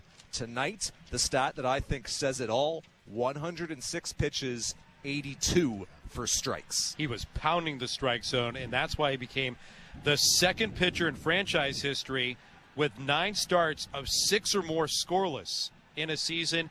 And he joins the likes Jim Clancy, A.J. Burnett, Jack Morris, David Wells, Pat Henkin, Jimmy Key, Doyle Alexander, Dave Stieb, Roger Clemens, and Roy Halladay as pitchers with 16 or more wins and 200 or more innings pitched in a season in his franchise's history. And we have to mention the long ball as well, because that was absolutely elemental to the Blue Jays winning this game. It'll be elemental to their success in the postseason, in the playoffs. The last 3 years, 50% of the runs scored have come via homer. That number is more around 40% in the regular season. It is hard to string together hits and walks in the playoffs when you are facing the best of the best pitching. The Blue Jays are going to need to find the home run swing that has eluded them all season. What did we see here tonight? Dalton Varsho's 3rd home run in his last 31 games. Brandon Belt's 1st since September 1. Matt Chapman's 1st home run since August 4th, Ben. A span of 114